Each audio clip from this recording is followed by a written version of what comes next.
All futures lead to my victory.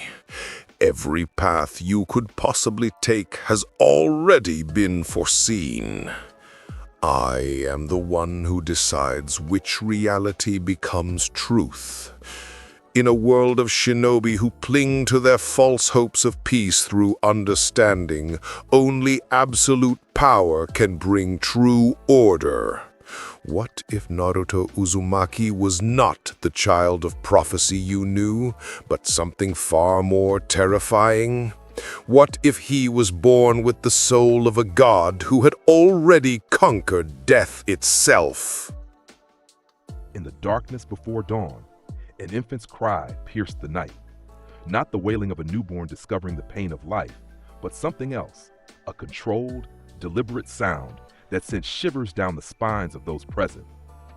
Naruto Uzumaki had been born into the world of shinobi, but something far more ancient had awakened with him. As the fourth Hokage, Minato Namikaze, prepared the sealing ritual that would imprison the nine-tailed fox within his newborn son, he failed to notice the strange awareness in the infant's eyes. Different vessel, different world, but the same power flows beneath the surface. These weren't the thoughts of Naruto Uzumaki, but of Yhwach, the Quincy Emperor, whose consciousness had somehow transcended death and dimensions to find a new host. Years passed, and the village of Konoha regarded the young boy with suspicion and fear, not merely because he contained the nine-tailed fox, but because there was something fundamentally unsettling about him.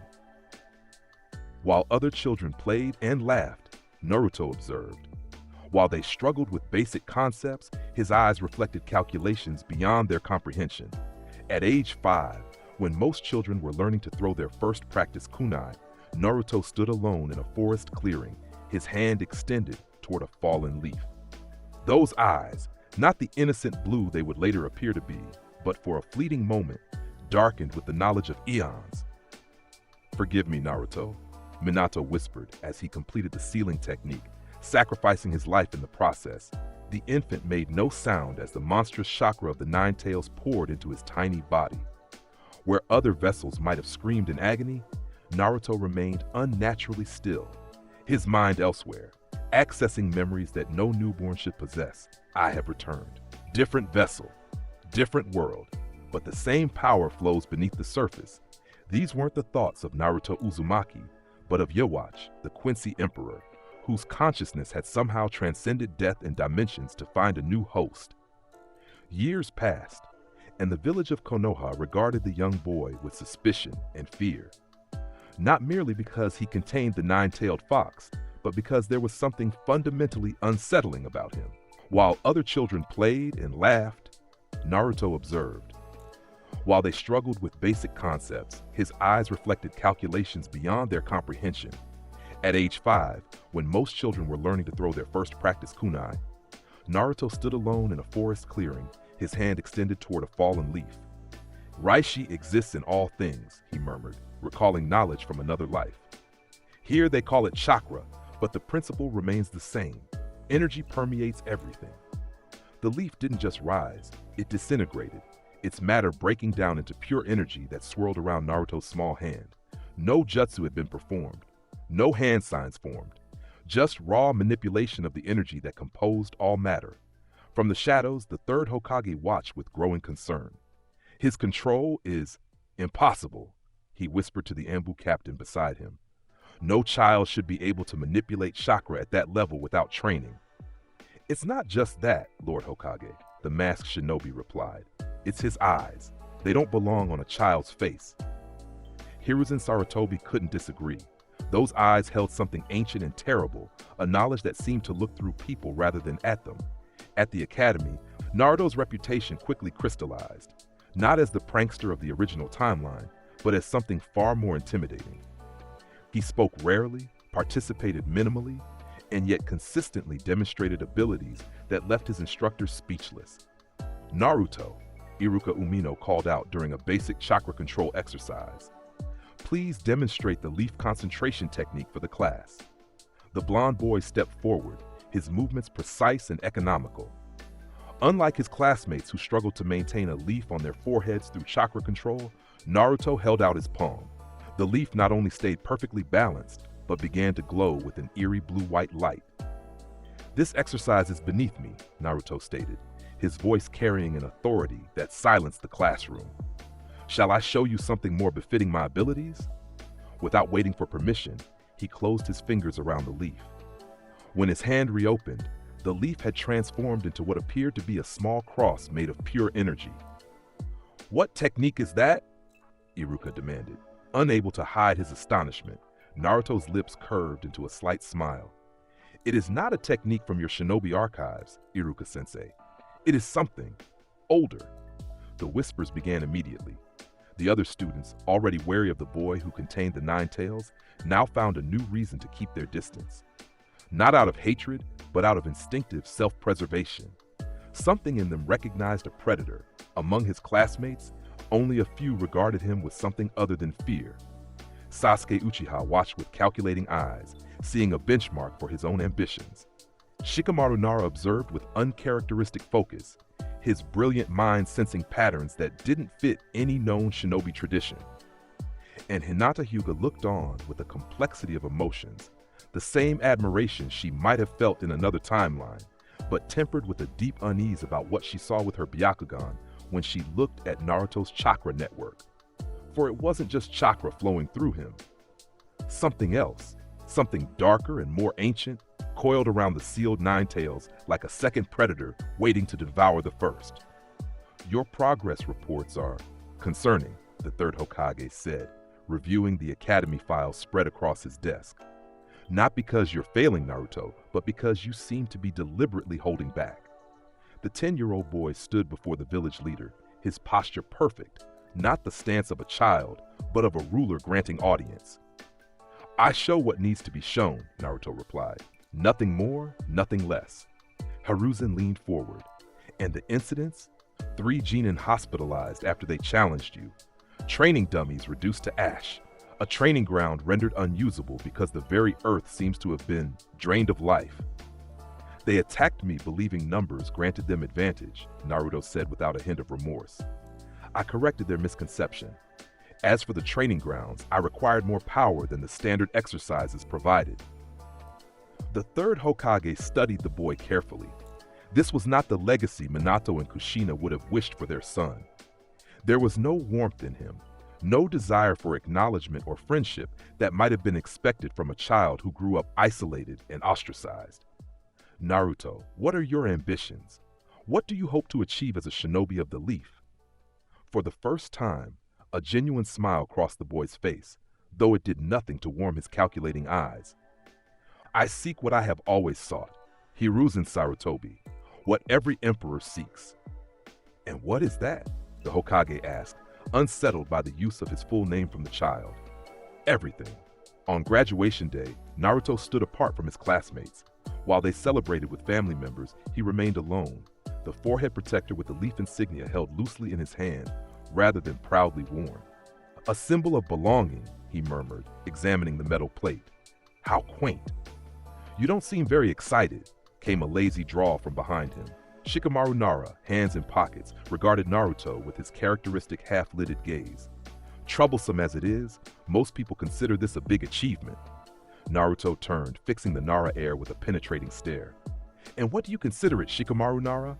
A milestone, or merely another step in a system designed to weaponize children?" Shikamaru's eyebrows rose slightly. "That's a pretty cynical take. Is it cynicism to see things as they are? This village, all shinobi villages, creates soldiers from children. They cloak it in traditions and platitudes about the will of fire, but the result remains the same." For a moment, Shikamaru seemed taken aback by the philosophical depth coming from his classmate. "If that's how you feel, why become a shinobi at all?" Naruto finally tied the headband around his forehead, the metal gleaming in the afternoon sun. "Because power recognizes the structures that contain it, Shikamaru. Before one can reshape a system, one must first master it." As he walked away, Shikamaru felt a chill that had nothing to do with the weather. It wasn't just Naruto's words, but the absolute conviction behind them, as if he wasn't speculating about changing the world, but stating a fact about what he would inevitably do. That night, Naruto stood atop the Hokage monument, looking down at the village that had no idea what walked among them. The moonlight cast his shadow long across the stone faces, a darkness that seemed to pulse with its own life. "This body grows stronger," he said to the night air. "Soon it will be capable of channeling the full extent of my power." He raised his hand, focusing on the energy flowing through him. The nine-tailed chakra was there, a roiling, malevolent force sealed within him. But Naruto had never approached it as Kurama, a being to be befriended or controlled. To him, it was merely another source of power to be absorbed when the time was right. Beyond the fox's energy, something else stirred, threads of power connecting him to everything around him. In his former life as Yhwach, he had distributed pieces of his soul to create his Stern Ritter. Here, he would do something similar, but first, he needed worthy vessels. "The time approaches," Naruto murmured. "The Almighty stirs within me. When it awakens fully, all futures will be mine to see and to change." As if in response to his words, his eyes flickered, the blue irises momentarily splitting into a pattern reminiscent of a cross. It lasted only a second, but in that moment, Naruto saw flashes of what was to come. Blood and battle, faces contorted in agony, and himself standing above it all.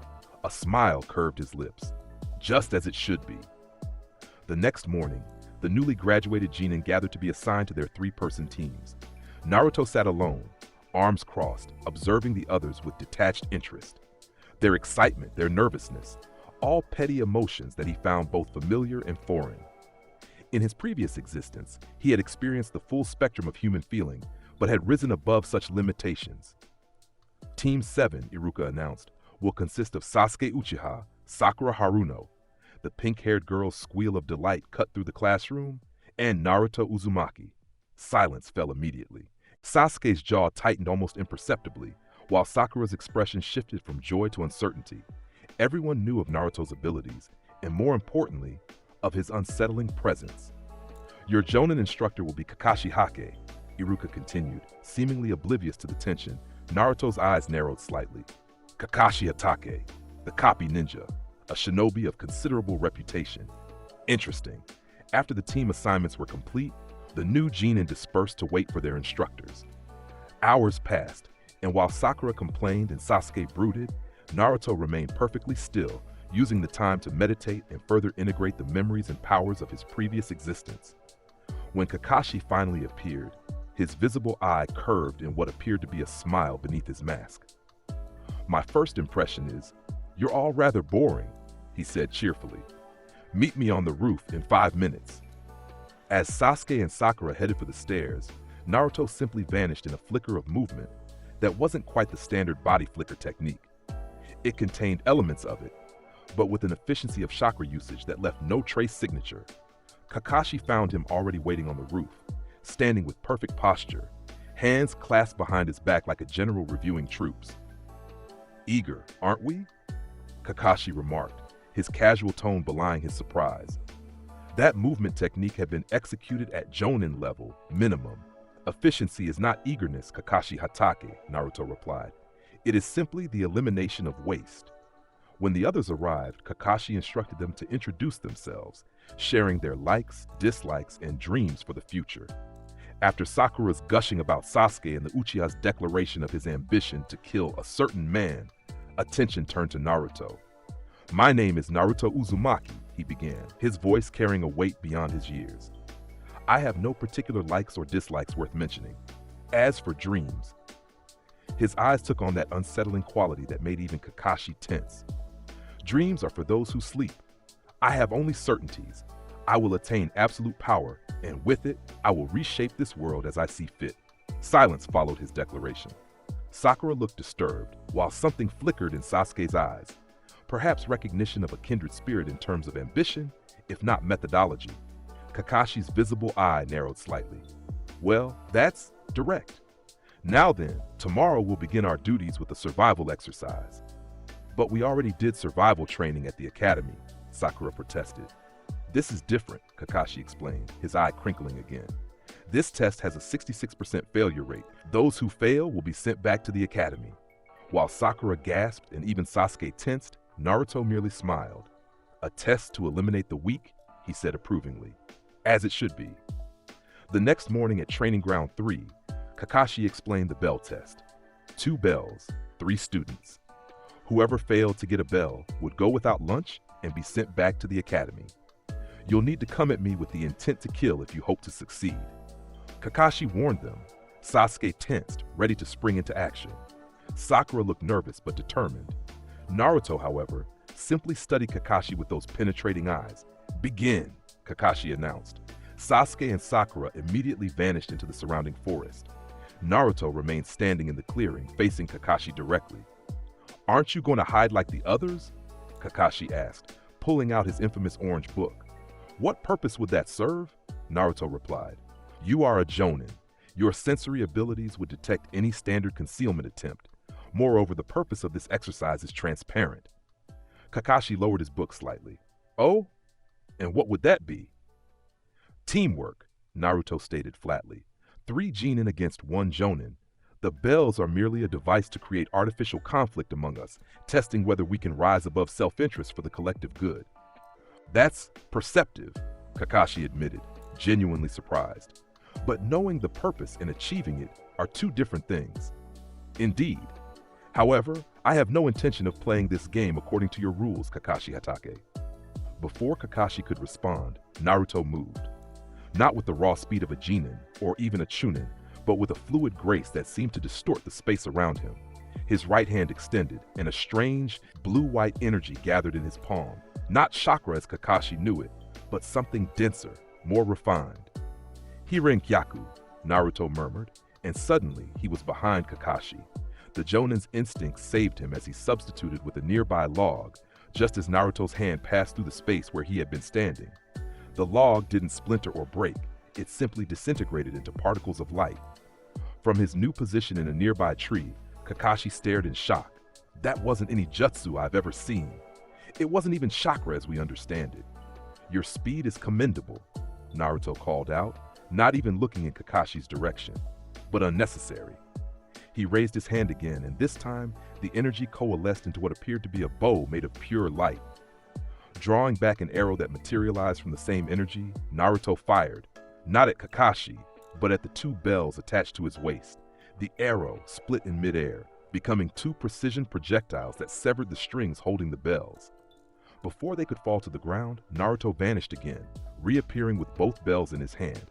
Kakashi dropped down from the tree, his book now firmly closed, and his full attention on the blonde genin before him. "That was not a technique taught at the academy." "Obviously," Naruto replied. Then, to Kakashi's surprise, he called out, "Sasuke Uchiha, Sakura Haruno, your presence is required." After a moment's hesitation, both genin emerged from their hiding places. "How did you?" Sakura began, staring at the bells in Naruto's hand. "Irrelevant," Naruto cut her off. He tossed 1 bell to Sasuke and the other to Sakura. "Take these." Both caught the bells reflexively, looking confused. "But what about you?" Sakura asked. "Won't you fail?" "Failure is not an option, I acknowledge," Naruto stated. Kakashi Hatake intended this exercise to test our ability to work as a unit. By securing the objectives and distributing them to you, I have demonstrated superior tactical understanding while simultaneously ensuring team success. Kakashi studied Naruto carefully. The logic was sound, and technically, the teamwork objective had been met, albeit in a completely unexpected way. But something about the demonstration disturbed him deeply. This wasn't the power of the Nine Tails. This was something else entirely. "Well," Kakashi said finally, "this is certainly a first. You've managed to complete the exercise in record time, and in a way, you've demonstrated teamwork, of a sort." He paused. "I suppose I have no choice but to pass all 3 of you." Sasuke looked at the bell in his hand, then at Naruto, his expression a mixture of irritation and reluctant respect. Sakura seemed simply relieved, though she kept glancing nervously at Naruto. "Team 7 officially begins its duties tomorrow," Kakashi announced, still watching Naruto carefully. "Be at the Hokage Tower at 8 a.m. sharp." As they dispersed, Kakashi made a mental note to speak with the 3rd Hokage immediately. Whatever Naruto Uzumaki was, he was certainly not what anyone had expected. The missions assigned to Team 7 were, as with all new genin teams, D rank at best.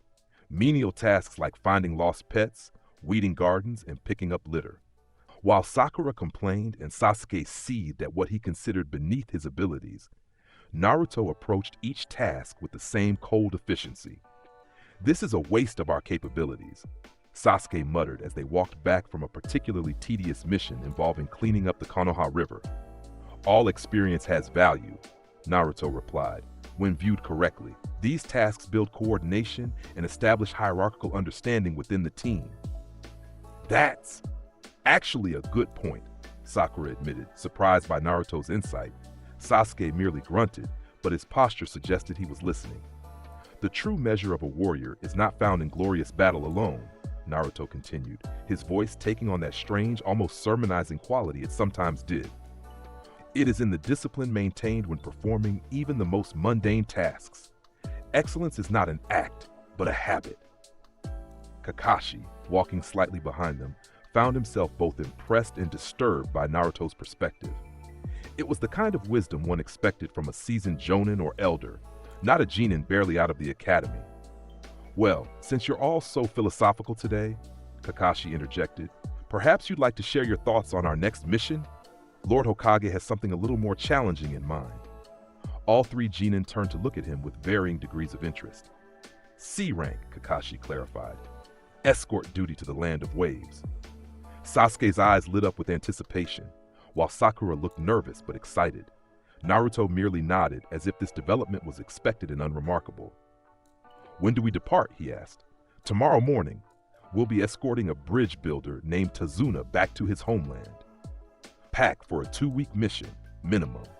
As they separated to prepare, Kakashi held Naruto back with a light touch on the shoulder, a touch the boy immediately stepped away from, his eyes narrowing slightly.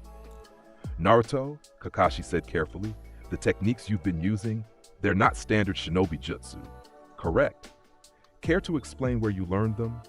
Naruto regarded Kakashi with those penetrating eyes. "They are not learned, Kakashi Hatake. They are remembered." Before Kakashi could press further, Naruto turned and walked away, leaving the jonin with more questions than answers. The journey to the Land of Waves began uneventfully enough. Tazuna, a gruff older man with a fondness for sake, seemed unimpressed with his escort, particularly with the 3 brats assigned to protect him. "Are you sure these kids can handle this?" he asked Kakashi, casting a dubious glance at the genin. "Especially the short blonde one. He looks like a stiff breeze would knock him over." While Sakura bristled at the insult to her teammate, despite her own ambivalence toward Naruto, and Sasuke remained indifferent, Naruto simply turned his gaze toward Tazuna. The bridge builder immediately fell silent, a shiver visibly running through him. "Your concern is noted but unnecessary," Naruto stated flatly. "Continue walking." Strangely, Tazuna complied without argument, his previous bravado evaporating under Naruto's gaze. They had traveled several miles when Naruto suddenly stopped. "Kakashi," he said, not bothering with honorifics, "we are being observed. 2 shinobi, chunin level by their chakra signatures, hidden in that puddle ahead." Kakashi's eye widened slightly. The puddle was indeed suspicious on a clear day with no recent rainfall, but for Naruto to not only notice it, but to accurately assess the number and rank of the hidden shinobi was remarkable. "Very observant," Kakashi said, deciding to test his team. "What would you suggest we do?" "Spring the trap," Naruto replied without hesitation. "Eliminate the threat." Before Kakashi could respond, Naruto raised his hand toward the puddle. "Hylic file." A bolt of blue-white energy formed and shot toward the puddle with devastating precision. The water exploded, revealing 2 masked ninja who barely managed to dodge the attack. The Demon Brothers of the Mist, Kakashi identified them as they recovered their stance. Missing nin from Kirigakure.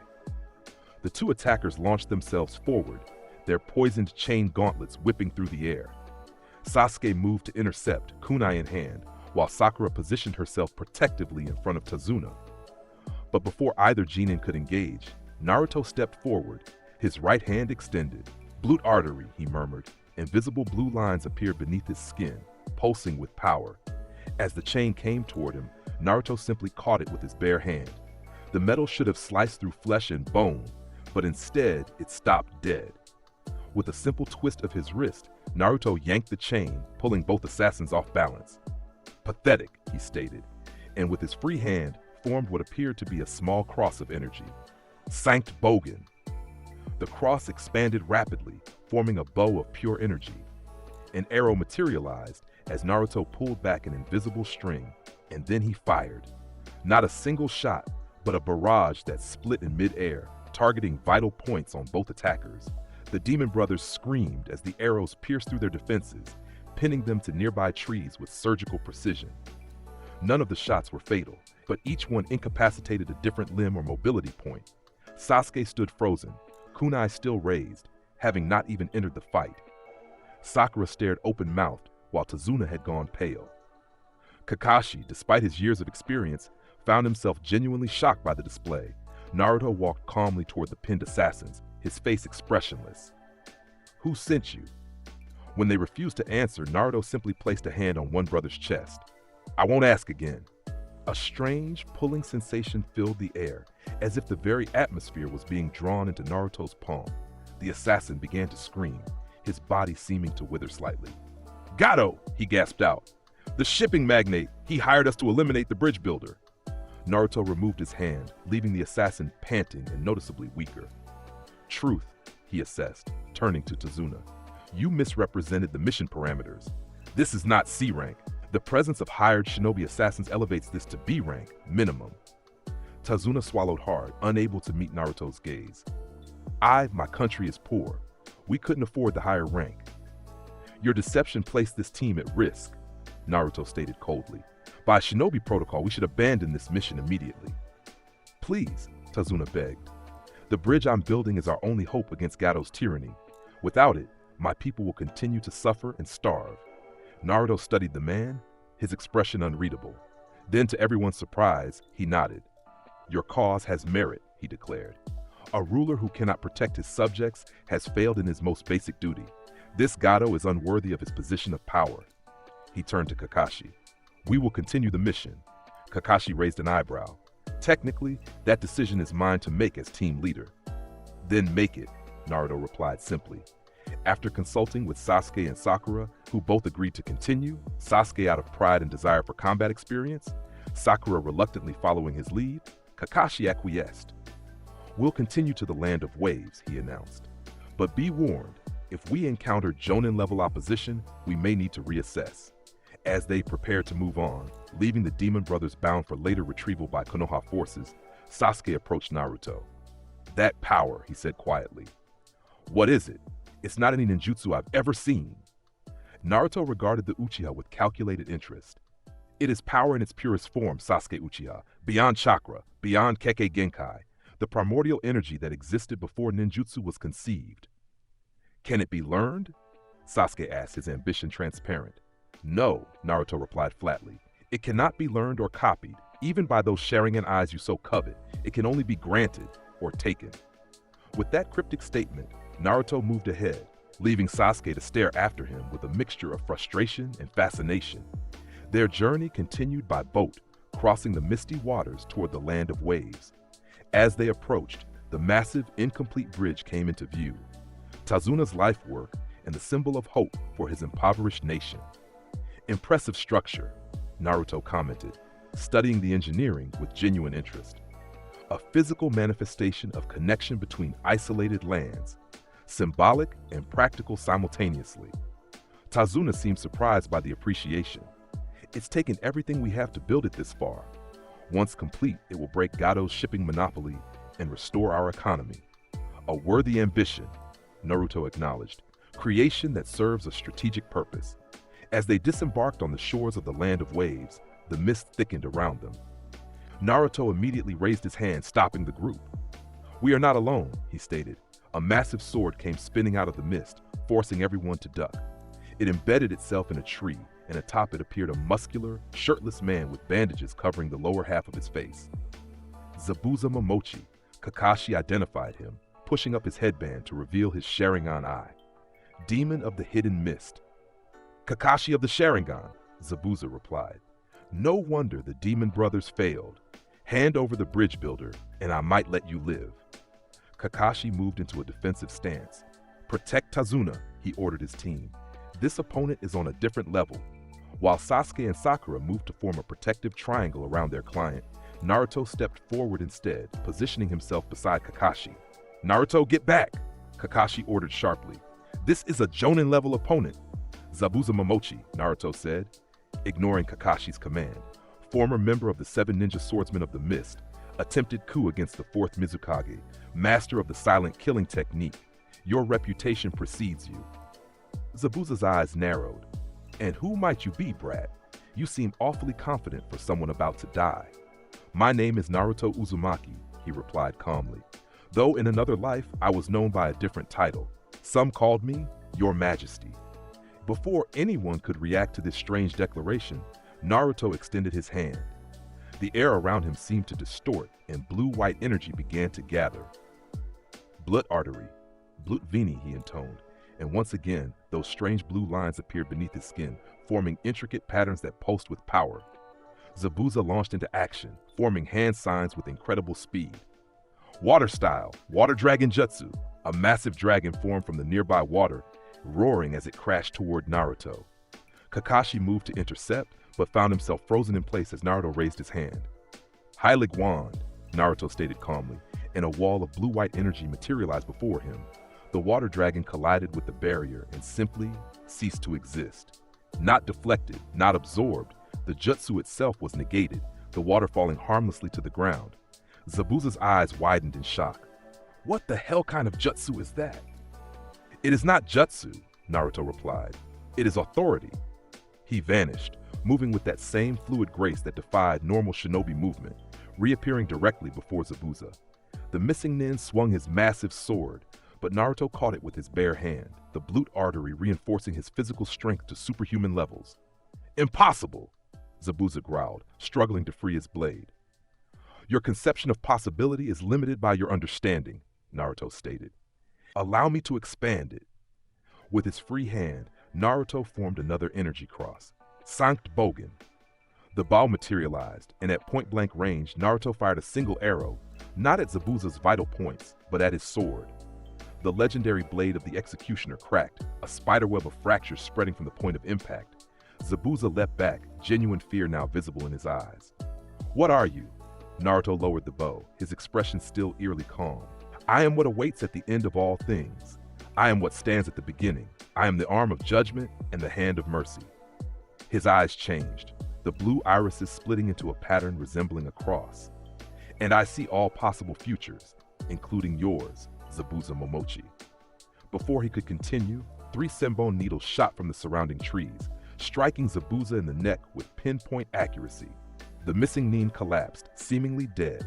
A masked figure appeared, dressed in the attire of a Kirigakure hunter nin. Thank you for your assistance. I've been tracking Zabuza for weeks.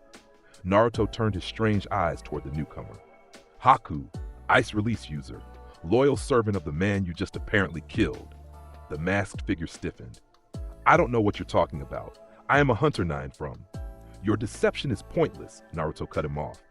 Though Senbon placed Zabuza in a temporary death state, you intend to revive him once you're clear of us. Kakashi, having recovered from his shock, moved forward. Naruto, what are you saying? The truth, as I see it across all possible timelines, Naruto replied. He turned back to Haku. Your loyalty is admirable. Your deception is not. He raised his hand once more, energy gathering. Heilig File. The arrow formed and shot toward Haku with blinding speed. The masked shinobi dodged with impressive reflexes, but the arrow changed direction in midair, grazing his arm. Impossible, Haku gasped, clutching the wound. As I said before, your understanding of possibility is limited, Naruto replied. Take Zabuza and go. You have 1 week to reconsider your allegiance to him and his to Gato. When next we meet, choose wisely. Haku hesitated only a moment before grabbing Zabuza's body and vanishing in a swirl of mist. Silence fell over the group. Sasuke stared at Naruto with a mixture of awe and frustration. And I've copied over 1,000 techniques. Naruto regarded him with calculated interest. Your Sharingan cannot copy what isn't chakra-based, Kakashi Hatake. Then what is it? Reishi manipulation, the fundamental particles that compose all spiritual matter. In this world, you call a similar concept chakra, but it's a crude approximation at best. Kakashi's visible eye narrowed. And how does a genin barely out of the academy know about concepts that even our most advanced researchers haven't discovered? Naruto's lips curved into a slight smile. I told you before, it is not learned, but remembered. Remembered from where? When? From before, Naruto said simply. From when I wore a different name and ruled a different realm. From when I was Yhwach, Emperor of the Quincy. Kakashi stared at him, trying to determine if this was some form of delusion or something far more concerning. You believe you're reincarnated? Belief implies uncertainty, Naruto replied. I know what I am. The vessel is Naruto Uzumaki, son of Minato Namikaze and Kushina Uzumaki. The essence is Yhwach, he who can take and give power as he sees fit. He raised his hand and blue-white energy gathered once more. This is Reishi, pure spiritual energy. The nine tails within this body is merely another source of power to eventually be claimed. Kakashi tensed. The nine tails is sealed for your protection and the village's. The seal is a temporary measure, Naruto stated calmly. When the time is right, I will absorb the fox entirely, not as a Jinchuriki contains a tailed beast, but as an emperor claims a resource. The casual way Naruto discussed absorbing one of the most powerful entities in their world sent a chill down Kakashi's spine. Does the Hokage know about any of this? Hiruzen Sarutobi suspects something, but lacks the context to understand what he observes, Naruto replied. As do you, despite your considerable intellect. He turned to leave, then paused. 1 week, Kakashi Hatake. We have 1 week to prepare for Zabuza and Haku's return. I suggest you use that time to train Sasuke and Sakura to be marginally less useless in the coming conflict. And what will you be doing? Kakashi asked. Naruto's eyes took on that strange cross-like pattern again, just for a moment. I will be communing with my power. The Almighty stirs within me, awakening gradually. When it fully returns, I will see all possible futures and choose which shall come to pass. With that ominous declaration, he walked away, leaving Kakashi deeply troubled. The training of Team 7 proceeded differently than in any other timeline. While Kakashi focused on improving Sasuke and Sakura's fundamentals through tree climbing exercises, Naruto disappeared for hours at a time, returning with an increasingly powerful aura surrounding him. On the third day of their stay, Sasuke confronted him as he returned from one such solitary session. What are you doing out there? The Uchiha demanded. What kind of training gives you these abilities? Naruto regarded him with mild interest. You seek power, Sasuke Uchiha. Your entire existence is defined by your quest for vengeance against Itachi. Sasuke stiffened. How do you know about that? I know many things, Naruto replied. I see the paths of fate intersecting. Your brother's actions, your reactions, all part of a greater design that you cannot yet comprehend. Don't talk in riddles, Sasuke snapped. If you have power, real power, why not share it? Why not teach others? For the first time, something resembling genuine emotion crossed Naruto's face. Amusement. You misunderstand the nature of my abilities, Uchiha. They cannot be taught as ninjutsu is taught. They can only be bestowed or taken away. He stepped closer, and Sasuke found himself unable to move, transfixed by those piercing blue eyes. Would you accept power if it meant pledging absolute loyalty? Would you kneel before me and call me your majesty in exchange for strength beyond your comprehension? Sasuke's pride warred with his ambition. I kneel to no one. As I expected, Naruto said, stepping back. Your pride is both your strength and your limitation, Sasuke Uchiha. Remember this conversation when you face obstacles your current power cannot overcome. He walked past the Uchiha, then paused. Your brother's actions were not what they seemed. When you are ready to hear the truth, rather than cling to comfortable hatred, seek me out again. Sasuke whirled around. What do you know about Itachi? But Naruto had already vanished, leaving only swirling leaves in his wake. On the 6th day, as Tazuna worked on his bridge with renewed determination and additional security provided by Sakura and Kakashi, Naruto and Sasuke remained at the house to guard Tsunami and Inari. Naruto sat in meditation, his eyes closed when he suddenly opened them. They're coming.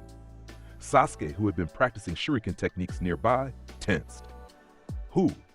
Gado's mercenaries, 2 swordsmen, low-level threats but dangerous to civilians. As if on cue, they heard Tsunami scream from downstairs.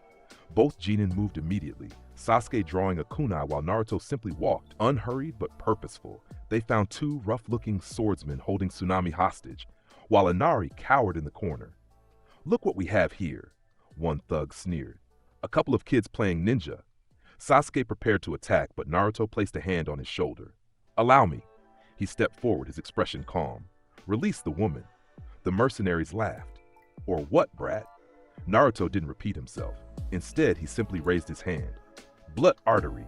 The familiar blue lines appeared beneath his skin, and before the thugs could react, Naruto had crossed the room with that unnatural speed. His right hand closed around one mercenary's throat, lifting him effortlessly despite the size difference. "Your existence is unnecessary," Naruto stated coldly. The man struggled, his face turning purple as Naruto's grip tightened. The second mercenary abandoned Tsunami and swung his sword at Naruto's back. "Look out!" Sasuke called out, but his warning was unnecessary. Without turning, Naruto raised his free hand. Blood vein. The sword struck his palm and stopped dead, not even breaking the skin. Blue energy rippled from the point of contact, traveling up the blade and shattering it into fragments. The mercenary stared in horror as Naruto finally turned to look at him. Judgment.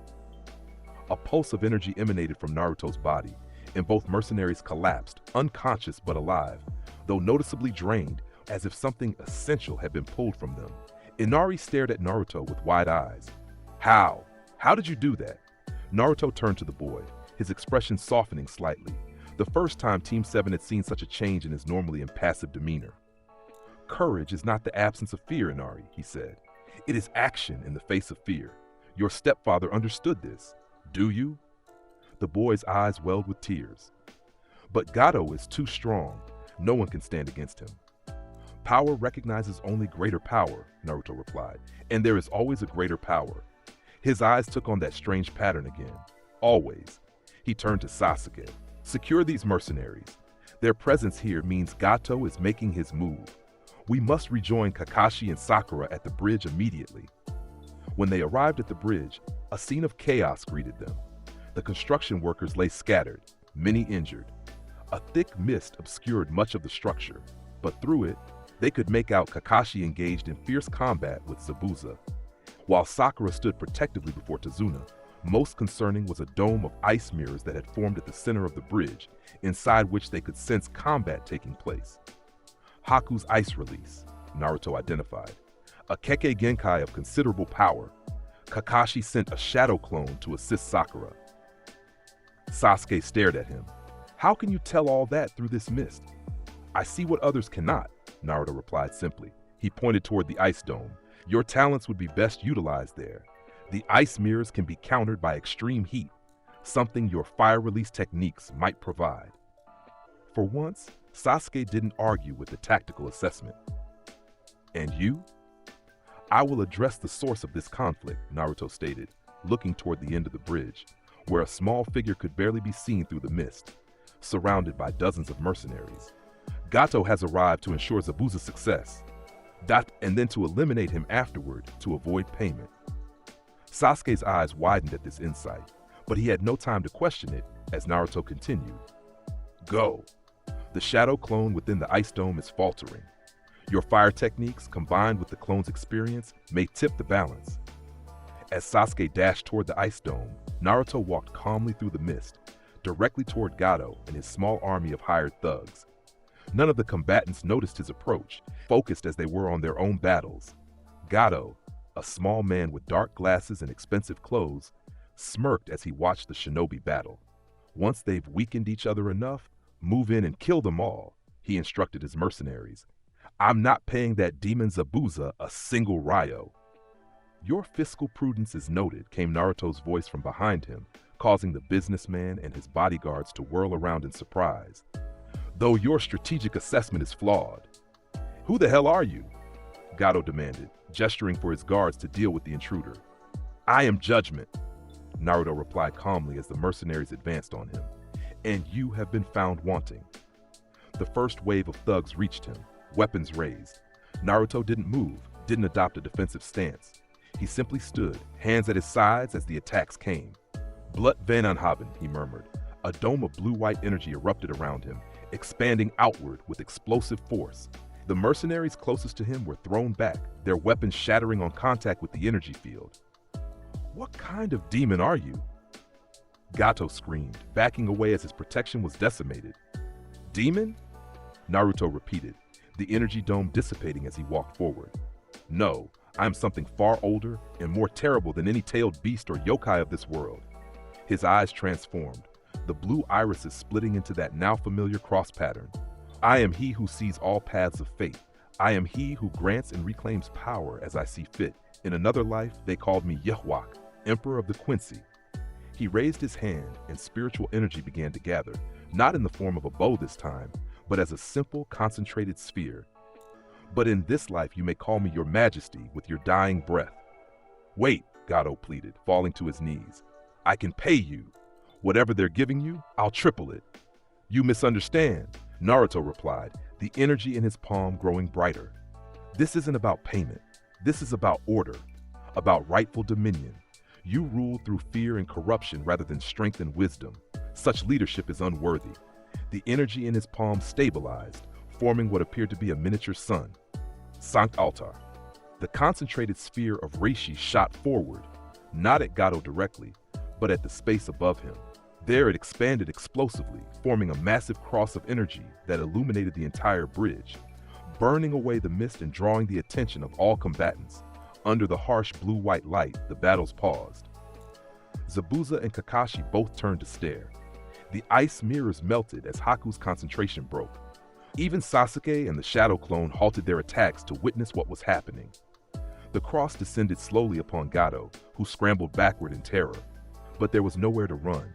As it touched him, his body began to disintegrate, not in fire or gore, but in particles of light that seemed to be absorbed into the cross itself. What power does a king fear? Naruto asked, his voice carrying across the now silent bridge. None, for power in service to order is the highest calling. As Gato vanished completely, absorbed by the technique, Naruto turned to face the remaining mercenaries. You have a choice. Flee now and live, or stay and share your employer's fate. They didn't need to be told twice. The thugs broke ranks and ran, many diving off the bridge in their desperation to escape. Naruto then turned towards Zabuza and Haku, who stood frozen, weapons still raised against Kakashi and the others. Your employer is gone, Naruto stated. Your contract is nullified. What purpose remains in this conflict? Zabuza lowered his massive sword slowly, his eyes never leaving Naruto. What are you? I told you before, Naruto replied. I am what awaits at the end of all things. He walked forward, passing Kakashi without acknowledgement, until he stood directly before Zabuza and Haku. Your skills are considerable, your loyalty to each other commendable. Such qualities deserve better purpose than serving creatures like Gato. What are you suggesting? Zabuza asked warily. An offer, Naruto said simply. Pledge your service to me, and I will grant you power beyond your current understanding. Refuse, and you may leave in peace, this once. Haku looked at Zabuza uncertainly. The demon of the mist studied Naruto's unwavering gaze for a long moment. And what would this service entail? He finally asked. For now, protection of the land of waves as it rebuilds, Naruto replied. In time, other duties as I determine them. But know this, I do not ask for blind obedience. I demand excellence, strength, the continuous pursuit of greater power in service to order. Zabuza barked out a laugh, though there was no humor in it. You're what, 12? And you're talking about building some kind of empire? Age is irrelevant, Naruto stated. Power is the only currency of consequence, and as you have witnessed, mine is considerable. To everyone's shock, Haku stepped forward and knelt before Naruto. I pledge my service to you, the ice user said softly. Your power? It reminds me of what I always imagined gods to possess. Haku, Zabuza protested. I've never seen anything like it, Zabuza-sama, Haku replied, looking up at his former master. He could have killed us at any time. Instead, he offers purpose. Is that not what we've been searching for since leaving Kirigakure? Zabuza hesitated, then slowly, grudgingly, lowered himself to one knee as well. If this is a trick, boy, I'll separate your head from your shoulders. Your caution is noted, Naruto said, but unnecessary. He extended his hands, placing one on each of their foreheads. Allswalen, blue-white energy flowed from his palms, enveloping both missing nin. When it faded, they both gasped, their eyes wide with shock. What did you do to us? Zabuza demanded, staring at his hands as blue lines briefly appeared beneath his skin. I have granted you a fraction of my power, Naruto explained. The ability to manipulate reishi, spiritual particles, to enhance your existing abilities.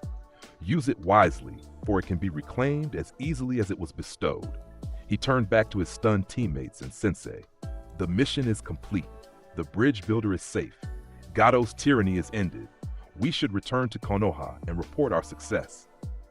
Kakashi stepped forward, his Sharingan still uncovered and fixed on Naruto. What you just did, granting power to missing nin, that's not something I can simply overlook as your sensei. Your concern is noted, Naruto replied calmly, but unnecessary. Zabuza and Haku are now bound to me. Their actions will reflect that bond. They will protect this land and its people far more effectively than any temporary guard detail from Konoha could. He glanced at the former missing nin. Is that not so? Both nodded, still seemingly in awe of whatever change had occurred within them. See? Naruto turned back to Kakashi. Problem solved with maximum efficiency. Before Kakashi could argue further, Tazuna rushed forward, tears in his eyes. You've saved us. Truly saved us. The bridge. We'll name it after you. The Great Naruto Bridge. For the first time, Naruto seemed genuinely surprised. That is unnecessary. No, it's perfect, Tazuna insisted. A symbol of hope in the defeat of tyranny. Naruto considered this for a moment. Names have power, he finally acknowledged. If this symbolism serves your people, then so be it. As they prepared to depart the next day with Zabuza and Haku remaining behind as promised, Sasuke finally cornered Naruto alone. That power you gave them, he said without preamble. Why not give it to your teammates? Why not share it with Konoha? Naruto regarded him thoughtfully. Power is not given freely, Sasuke Uchiha. It requires absolute loyalty. Are you prepared to kneel and pledge yourself to me, without reservation? To acknowledge me as your emperor and king? Sasuke's pride warred visibly with his ambition. I need power to kill Itachi. That's all that matters. And there we find your limitation, Naruto replied. Your loyalty is to vengeance, not to me. Until that changes, you remain unworthy. He turned to leave, then paused.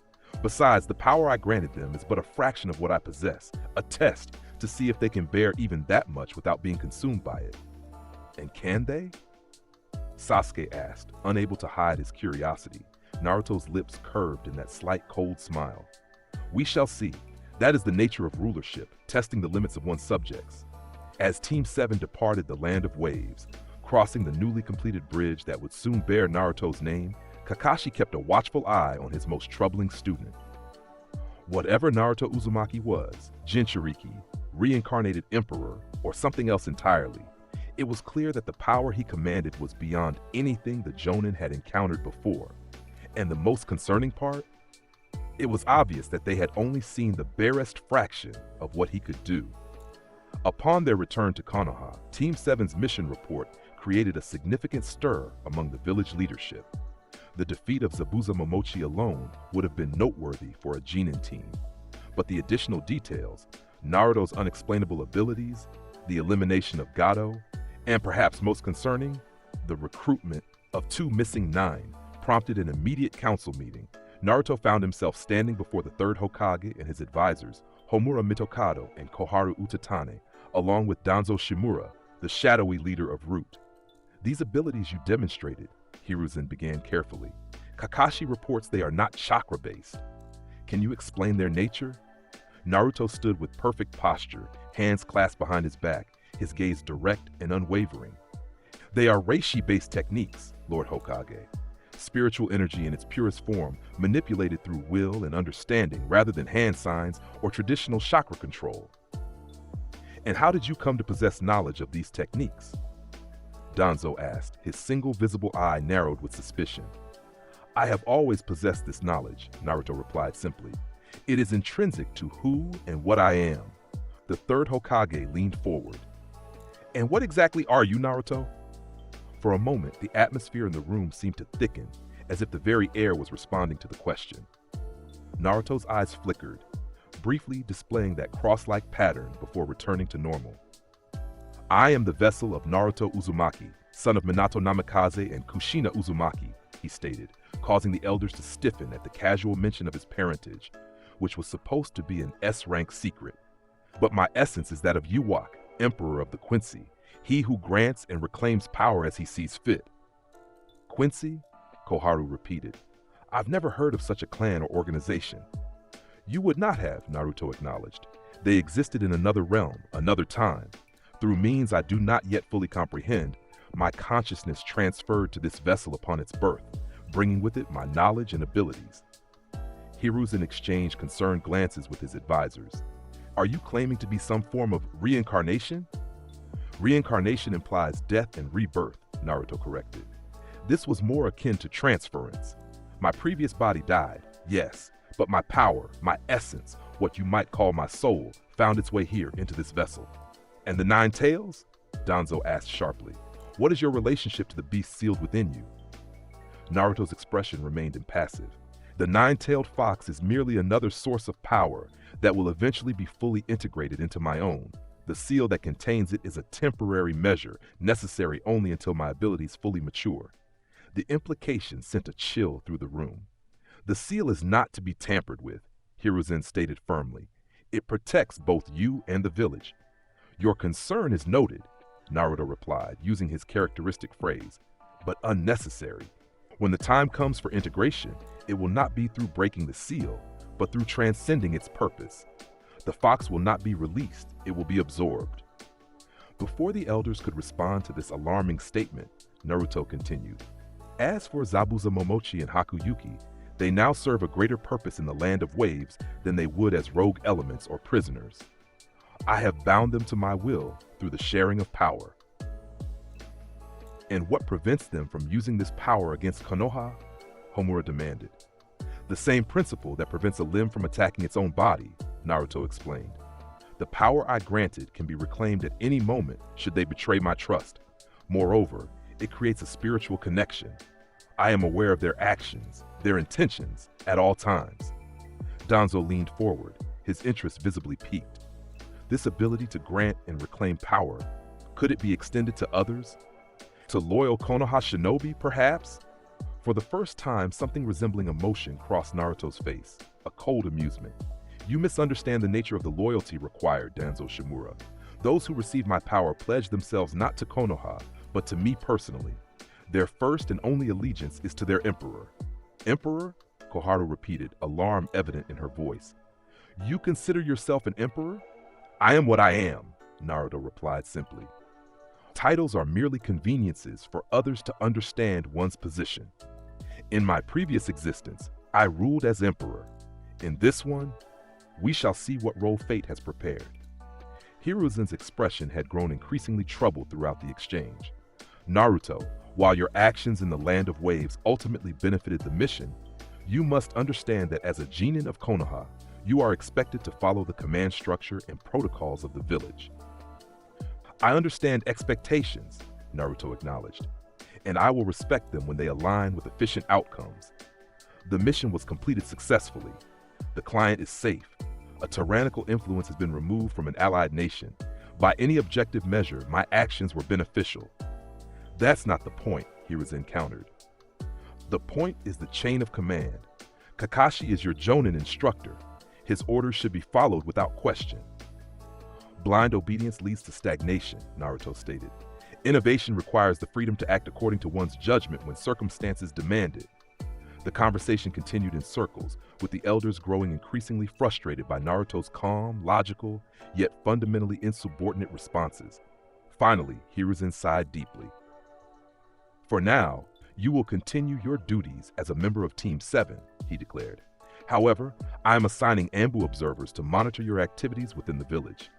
Consider this both a precaution and an opportunity to demonstrate your commitment to Konoha's well-being. Naruto inclined his head slightly. As you wish, Lord Hokage.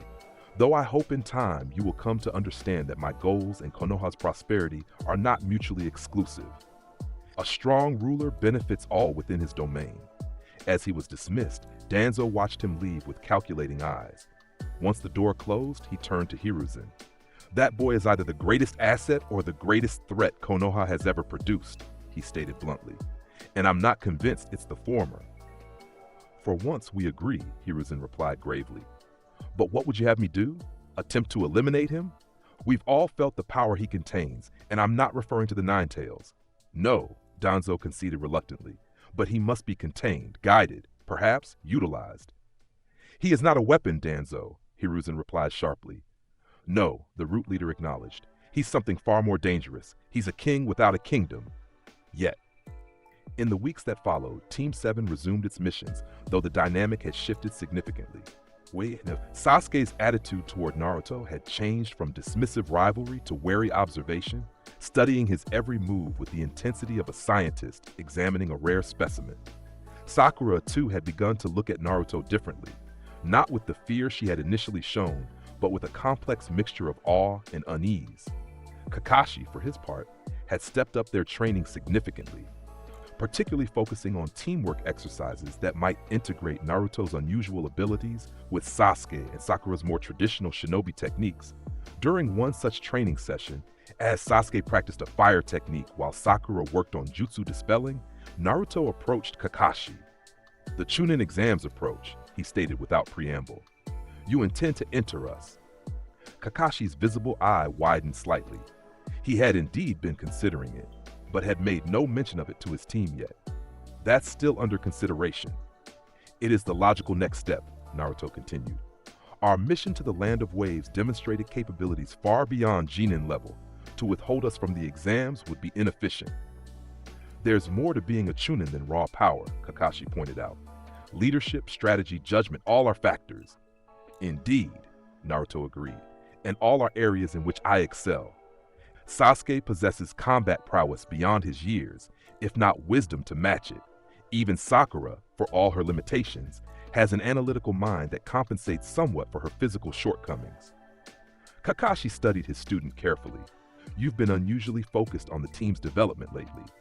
I would have expected you to be more self-centered in your training. A ruler is only as strong as those who serve him, Naruto replied. A weak team reflects poorly on its strongest member. Is that how you see us, as servants? All relationships are hierarchical in nature, Naruto stated matter-of-factly. Those with power lead, those without follow. It is the natural order of things. However, he added, noting Kakashi's deepening frown, hierarchy does not preclude value. Each position in the order has its purpose and worth. Before Kakashi could respond to this rather troubling philosophy, a messenger appeared, summoning him to the Hokage's office. As he departed, leaving a shadow clone to supervise the training, Naruto turned his attention to his teammates. Sasuke Uchiha, he called out, approaching the raven-haired boy as he completed a fire technique. Your form is improving, but your chakra efficiency remains suboptimal. Sasuke scowled. What would you know about chakra efficiency? You don't even use chakra the same way we do. Precisely why my perspective offers value, Naruto replied. I observe from outside your traditional framework. Your fire release techniques consume approximately 30% more energy than necessary due to excessive molding before release. To demonstrate, he raised his hand, forming what appeared to be a small flame of blue-white energy. Reishi and chakra differ in composition but share fundamental principles. Efficiency comes from precision, not force. The flame in his palm expanded and contracted with perfect control, never flickering or wavering. Sasuke watched with poorly concealed envy. And I suppose you're not going to share how to achieve that kind of control? On the contrary, Naruto replied, surprising both Sasuke and Sakura, who had wandered over to observe. The Chunin exams approach. Our success as a team benefits my long-term objectives. Therefore, improving your capabilities is logical. He extinguished the flame and placed his hand on Sasuke's shoulder. The Uchiha tensed but didn't pull away. Blood art artery is a technique that reinforces offensive capabilities by channeling spiritual energy through specific pathways, Naruto explained. While you cannot utilize it as I do, the principle can be applied to chakra flow. Visualize your chakra network not as a system of equal channels, but as a hierarchy of pathways. Direct the flow consciously, prioritizing efficiency over volume. To both Sasuke and Sakura's surprise, Naruto proceeded to guide them through a series of exercises that, while based on his own Quincy techniques, had been adapted to work with their traditional chakra systems. By the time Kakashi returned, both had shown noticeable improvement in their control. What's this? The Jonin asked, observing Sakura maintaining a perfect chakra scalpel, a medical technique well beyond her previous capabilities. Team optimization, Naruto replied simply. The Chunin exams have been officially announced, have they not? Kakashi nodded, still watching his other students with surprise. They have. I've nominated Team 7 to participate. As expected, Naruto acknowledged. We will be ready. The day of the Chunin exams arrived, and Team 7 made their way to the academy building where the first phase would take place. As they approached, Naruto suddenly stopped. We are being observed, he stated, looking toward a seemingly empty rooftop. 3 sand shinobi. One contains a tailed beast, the one tail, judging by the chakra signature. Sasuke and Sakura immediately tensed, scanning the area. Where? Sasuke demanded. Instead of pointing them out, Naruto simply raised his voice slightly. Your concealment is adequate against average genin. Against me, it is pointless. Show yourselves.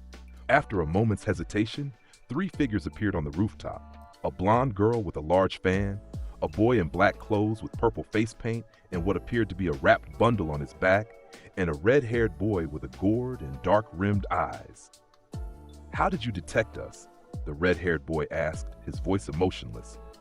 Gaara of the desert, Naruto identified him. Jinchuriki of Shukaku, the one-tailed tanuki. Your spiritual pressure is distinct from those around you. Gaara's eyes widened slightly, the only indication of his surprise. You're like me. No, Naruto corrected him. I am nothing like you. You are a vessel containing a tailed beast that slowly erodes your sanity. I am a king who will eventually absorb the power sealed within me. Sand began to swirl around Gaara, responding to his agitation. Mother wants your blood, he stated, his voice taking on a manic quality. Your mother is merely the corrupted voice of Shukaku, Naruto replied calmly, and it fears what it senses in me. He raised his hand and blue-white energy gathered in his palm. That fear is justified. The blonde girl quickly stepped forward. Gaara, not here. The exams are about to start. We need to maintain our cover.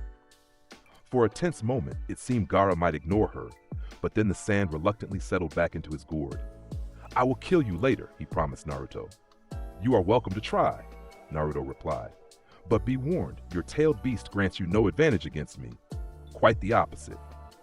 As the sand siblings departed, Sakura let out a shaky breath. What was that about? And how did you know he has a tailed beast? The signs are obvious to those who know what to look for, Naruto explained. The shadows around his eyes indicate chronic insomnia. Shukaku devours the sanity of its host when they sleep. The gourd contains sand infused with the beast's chakra.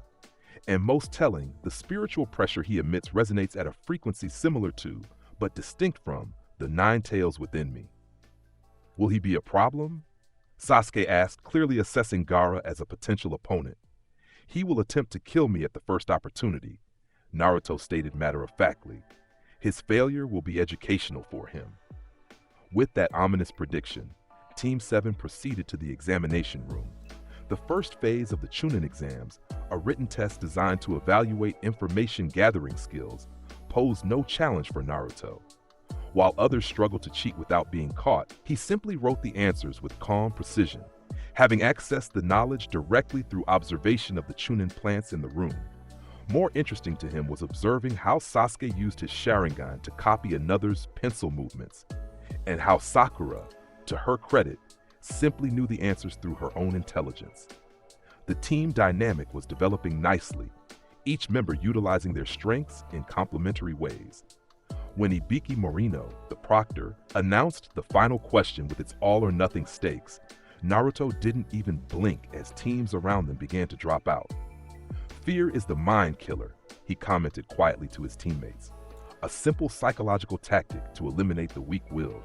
Sure enough, when the true nature of the 10th question was revealed, that it was merely a test of resolve, those who remained were passed to the second phase.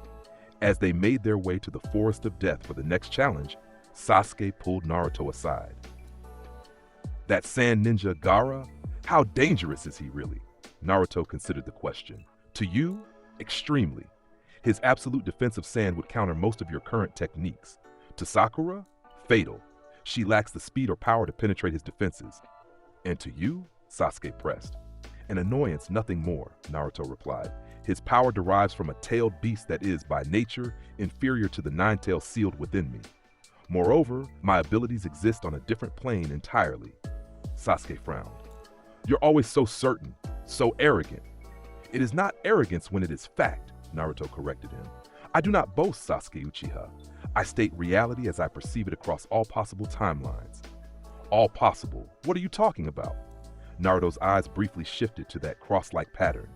The Almighty stirs within me, awakening gradually. It grants me glimpses of potential futures, branching paths of fate that spread out before us like the roots of a great tree. He focused his gaze directly on Sasuke. For example, I see the path where you encounter your brother again, driven by blind hatred, only to fail miserably.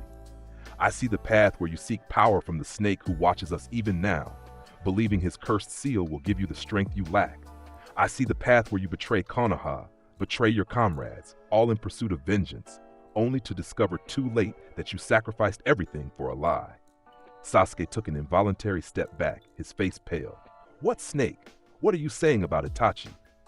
Orochimaru observes these exams with great interest, Naruto stated. Particularly you, with your Sharingan. He desires those eyes as his next vessel. As for Itachi, the truth of the Uchiha massacre is not what you believe. Your brother acted on orders, Sasuke. Orders from Konoha's leadership to prevent a coup that would have led to civil war. Sasuke's expression transformed from shock to rage. You're lying. I have no reason to lie, Naruto replied calmly. Truth is a weapon more powerful than any blade. Knowledge shapes destinies. Now you have a choice. Continue down the path of blind vengeance or seek verification of what I've told you. Before Sasuke could respond, they were called to attention by the second proctor, Anko Mitarashi, who explained the rules of the next phase, a survival test in the Forest of Death, where each team would need to obtain 2 scrolls and reach the central tower within 5 days. As Team 7 received their Heaven Scroll and prepared to enter the forest, Naruto noticed Anko watching him with unusual intensity. When their eyes met, she flinched visibly, as if seeing something that disturbed her deeply. Interesting, Naruto thought. The curse mark she bears resonates with my spiritual pressure. Orochimaru's techniques must incorporate elements of soul manipulation, albeit crude compared to Quincy methods. Within the Forest of Death, Team 7 moved with practiced coordination. Sasuke took point, his Sharingan active to spot potential ambushes. Sakura maintained a sensory perimeter through chakra detection techniques Naruto had taught her. And Naruto himself observed. 3 teams approached from different directions, he announced after they had traveled for several hours. Rain Ninja from the north, Grass from the east, Sound from the southwest. How can you possibly know that? Sakura asked, still amazed by his sensory abilities, despite having witnessed them repeatedly. I see the threads that connect all living things, Naruto explained. Each shinobi village has a distinct spiritual signature, a resonance frequency unique to their training methods and chakra utilization. Sasuke had been unusually quiet since their conversation before entering the forest, but now he focused on the tactical situation.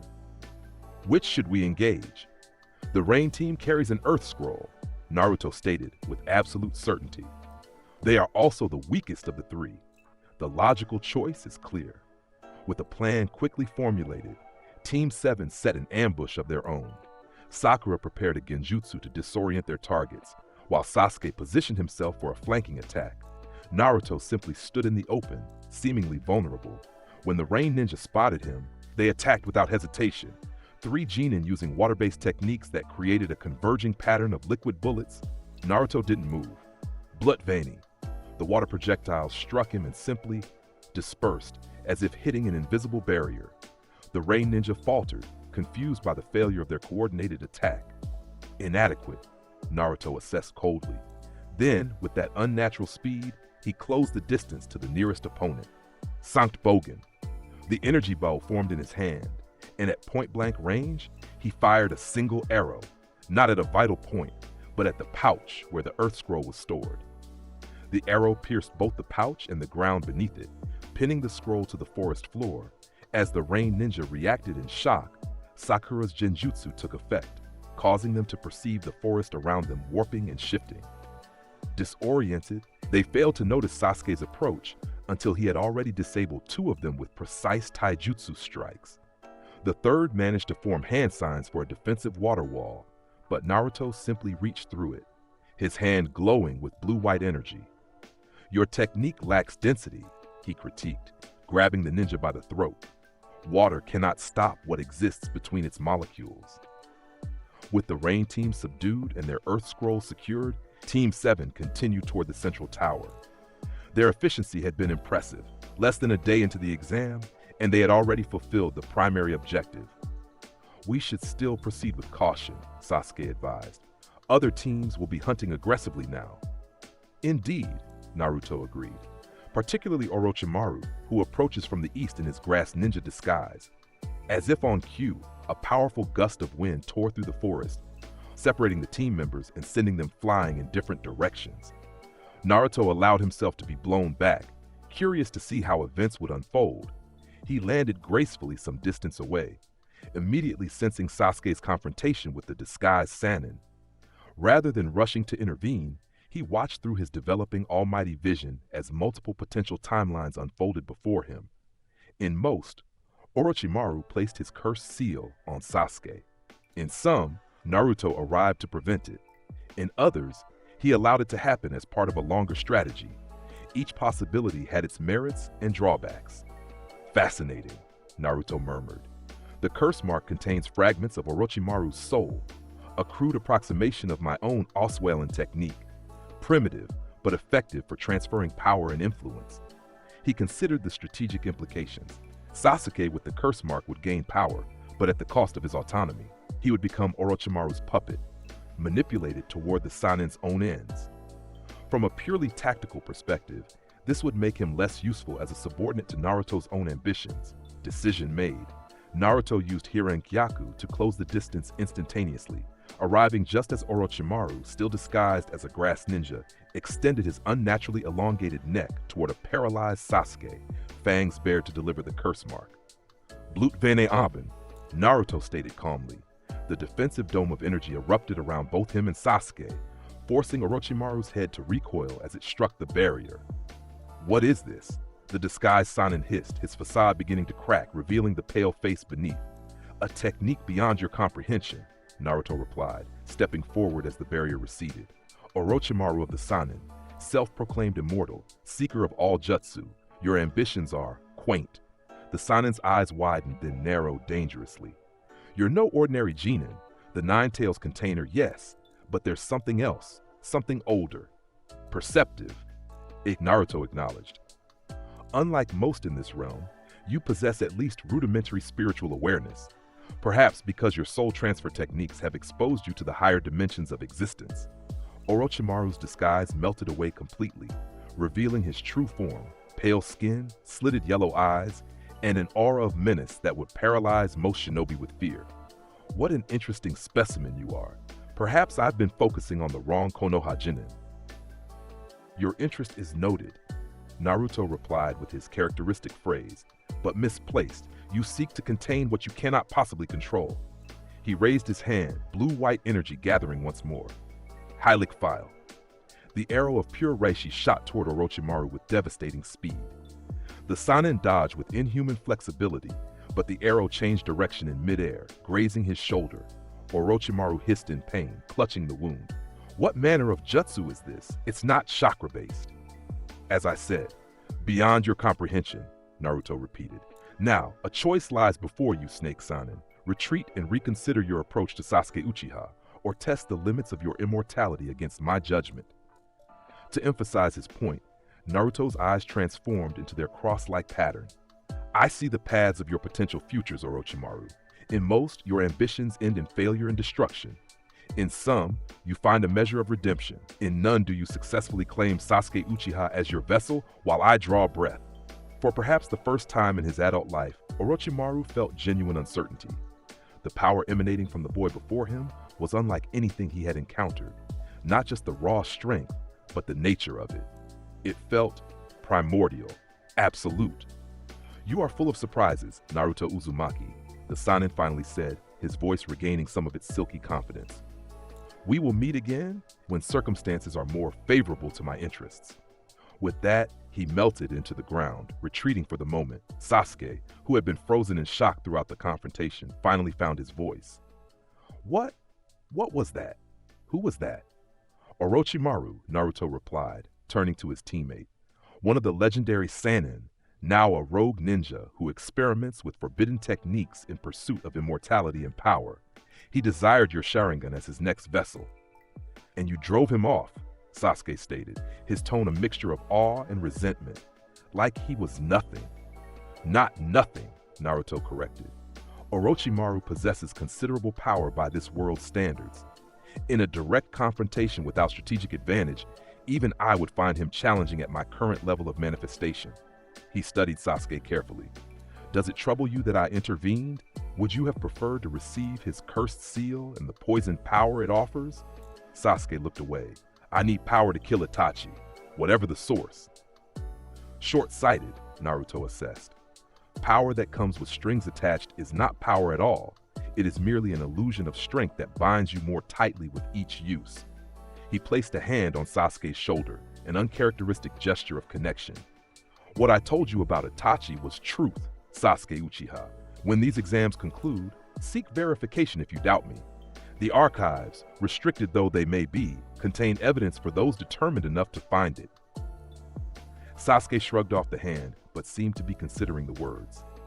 Before they could continue the conversation, Sakura arrived, having tracked them through the forest. What happened? She demanded, noting their serious expressions. I felt an enormous chakra signature before we were separated. A minor setback, Naruto stated. Now resolved. We have both scrolls and should proceed to the tower without further delay. As they traveled, Naruto monitored the spiritual pressures around them, particularly aware of three signatures. Orochimaru, now retreating but still watching from a distance. Gaara, whose bloodlust pulsed through the forest like a beacon. And most interesting of all, a subtle presence that felt strangely familiar, as if resonating with his own Quincy energy. Curious, he thought. There shouldn't be any Quincy energy in this realm. Unless... The thought remained unfinished as they reached the central tower, completing the second phase of the exam days ahead of most competitors. The preliminary matches to reduce the number of candidates for the final tournament began almost immediately, as too many teams had successfully completed the Forest of Death challenge. One by one, Genin faced off in the arena beneath the watchful eyes of the proctors and the Hokage himself. Naruto observed each match with analytical precision, assessing strengths, weaknesses, and potential threats. Sasuke's victory over a sound ninja named Yoroi demonstrated his growing tactical awareness, even without relying on his Sharingan. Sakura fought Ino to a draw, showing significant improvement from her academy days. When Naruto's name appeared on the board, paired against Kiba Inuzuka, he stepped into the arena with calm confidence. You got unlucky with the draw, Kiba boasted, his Ninken partner Akamaru barking in agreement. I'm going to end this quick. Your confidence is noted, Naruto replied with his characteristic phrase, but misplaced. As the proctor signaled the start of the match, Kiba immediately activated his clan's signature technique, ninja art of beast mimicry, all fours jutsu. His features became more feral, his speed and strength enhancing as he dropped to a quadrupedal stance. With impressive velocity, he launched himself at Naruto, claws extended for a devastating strike. Naruto didn't move. When Kiba's attack connected, his claws struck what felt like solid steel. What the? Kiba gasped, pulling back his now painful hand. Blood Vini, Naruto stated calmly. Defensive reinforcement of the body through spiritual energy. Your attacks cannot penetrate it. Kiba growled and signaled to Akamaru, who leapt onto his back. Man-beast clone! In a puff of smoke, Akamaru transformed into a perfect copy of Kiba. Together, they began spinning rapidly. Fang over fang! The dual drilling attacks approached Naruto from different angles, tearing up the arena floor with their velocity and power.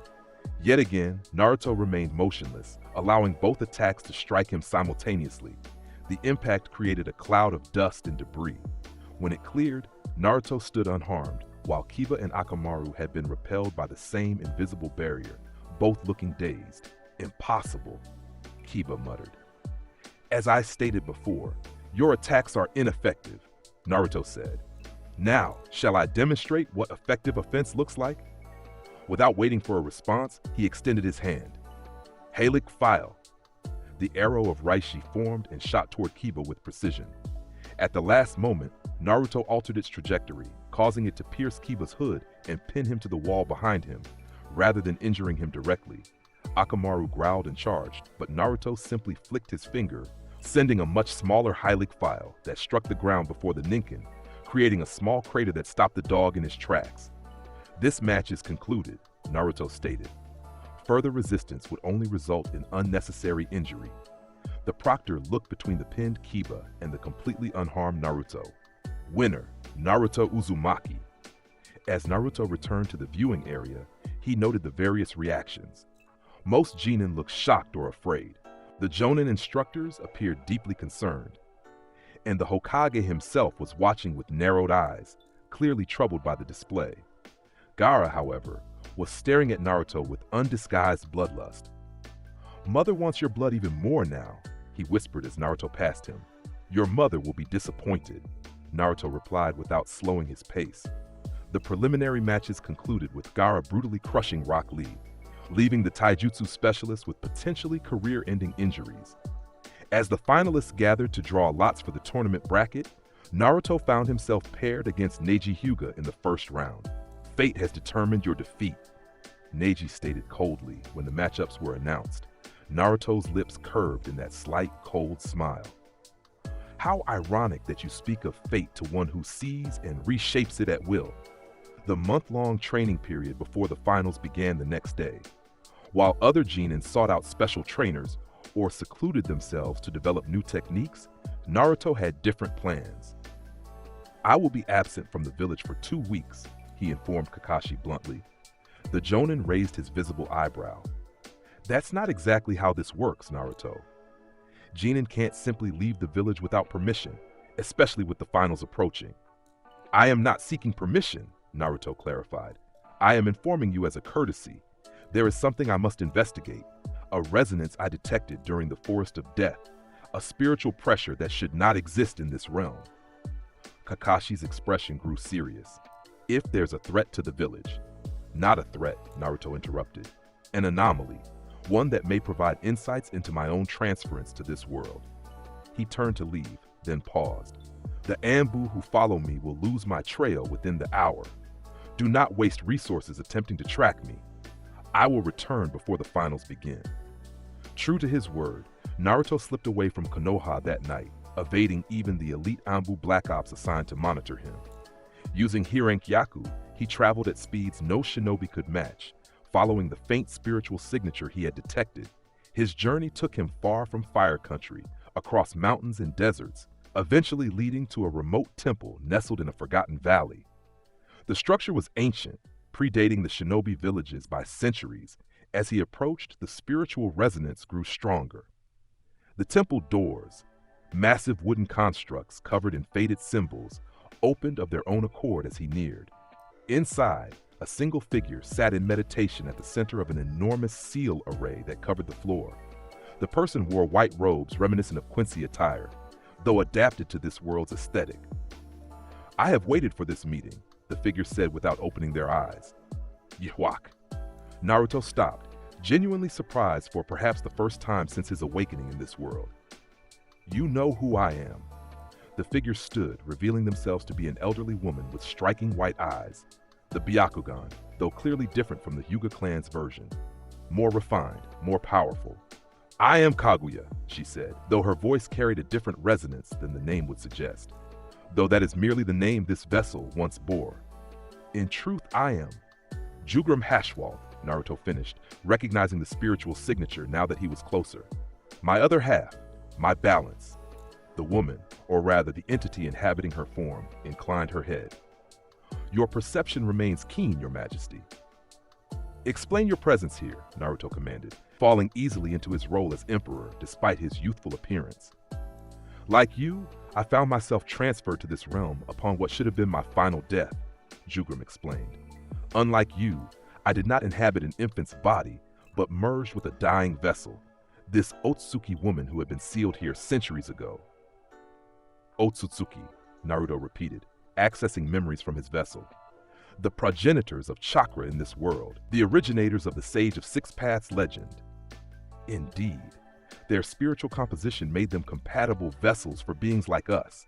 Their natural abilities to absorb and manipulate energy aligned perfectly with Quincy powers. Naruto considered this information carefully, and the resonance I felt during the exams, I projected my spiritual pressure, knowing you would sense it eventually, Jugram replied. It was time for us to reunite, Your Majesty. The balance must be restored. For what purpose? Naruto asked, though he suspected he already knew the answer. Jugram's borrowed face took on a solemn expression. This world faces a threat beyond its comprehension. The Otsutsuki clan exists beyond this planet, harvesting worlds for their chakra fruit. They will return, seeking the tailed beast to complete their objective. And you propose we stop them? Naruto's tone carried mild surprise. Since when does the Quincy Emperor concern himself with saving worlds? Not saving, Jugram corrected, claiming. This realm has potential, Your Majesty. The chakra system, while crude compared to reishi manipulation, has unique properties worth preserving and evolving. The tailed beasts represent significant power that should not be wasted on mere harvesters. Naruto's eyes narrowed in thought. You suggest we defend this world against these Otsutsuki in order to rule it ourselves. It is the natural order, Jugram stated simply. Power should belong to those worthy of wielding it. You are the rightful emperor, not these alien parasites who consume and move on. For several long moments, Naruto contemplated this new information and its implications. The concept aligned with his own developing plans to establish dominion over this world, reshaping it according to his vision of order and power. Very well. He finally decided, we shall prepare for these Otsutsuki. But first, there are more immediate concerns. Orochimaru plans to attack Konoha during the Chunin exam finals, allied with the Sand Village. Jugram nodded. I have seen this as well, through the Almighty's reflection in me. What do you intend to do about it? Nothing, Naruto replied, surprising his former second-in-command. Or rather, nothing preventative. The attack will serve as a perfect opportunity to demonstrate our power publicly, establishing dominance in the eyes of all shinobi nations simultaneously. A bold strategy, Jugram acknowledged, but effective if executed properly. Before that, however, Naruto continued, I require the restoration of certain abilities. My vessel grows stronger daily, but the Almighty remains only partially awakened. With your assistance as my balance, the process could be accelerated. Jugram bowed deeply. I live to serve, Your Majesty. For the next 2 weeks, the ancient temple glowed with spiritual energy as the two Quincy entities worked to restore their former powers, adapting them to the unique spiritual landscape of the shinobi world. The process culminated in a ritual that would have been incomprehensible to even the most knowledgeable chakra researchers of this realm. Osweilen, Naruto intoned, standing at the center of an enormous Quincy cross formed of pure reishi, the holy selection. Blue-white light erupted from his body, shooting skyward in a pillar that could be seen for miles. The energy pulsed, then spread outward in tendrils that seemed to search the very fabric of reality before returning to their source. When the light finally faded, Naruto stood transformed. His appearance remained the same, but the spiritual pressure emanating from him had changed, deepened, refined, expanded.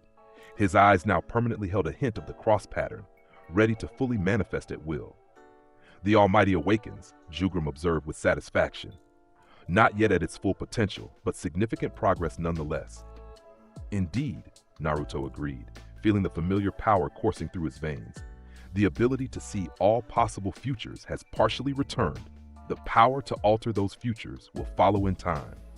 He turned to his second-in-command. You will remain here, continuing your observations of these Otsutsuki threats. I will return to Konoha to deal with the more immediate concerns. As you command, Your Majesty, Jugram replied. When the time comes, shall I assemble a new stern ritter from worthy candidates in this world? Naruto considered this. Yes, but with caution. The shinobi of this realm possess unique abilities that might complement Quincy powers in interesting ways. Select candidates carefully, quality over quantity. With their plans established, Naruto departed the ancient temple, returning to Konoha exactly as promised 2 weeks after his departure and 2 weeks before the finals were scheduled to begin. His return did not go unnoticed. The Anbu monitoring his assigned apartment immediately reported to the Hokage, who summoned Naruto to his office the following morning. I only confirmed it during my absence, Naruto lied smoothly. And I have returned in time for countermeasures to be implemented. Have I not? The Hokage studied him carefully. Where exactly did you go, Naruto?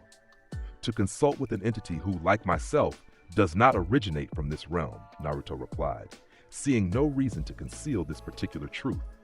A being who serves as my balance and second in command. Through our combined efforts, I have accelerated the awakening of abilities that will prove decisive in the coming battle.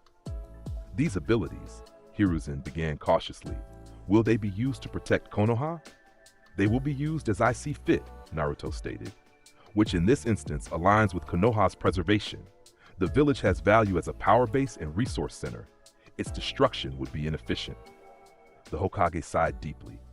Your perspective remains concerning Naruto. You speak of the village not as your home, but as a strategic asset. Is that not how you view it as well, Professor? Your unauthorized departure from the village is a serious matter, Hiruzen stated gravely, fixing Naruto with a stern gaze, particularly given the current security concerns surrounding the Chunin exams. My absence was necessary, Naruto replied calmly.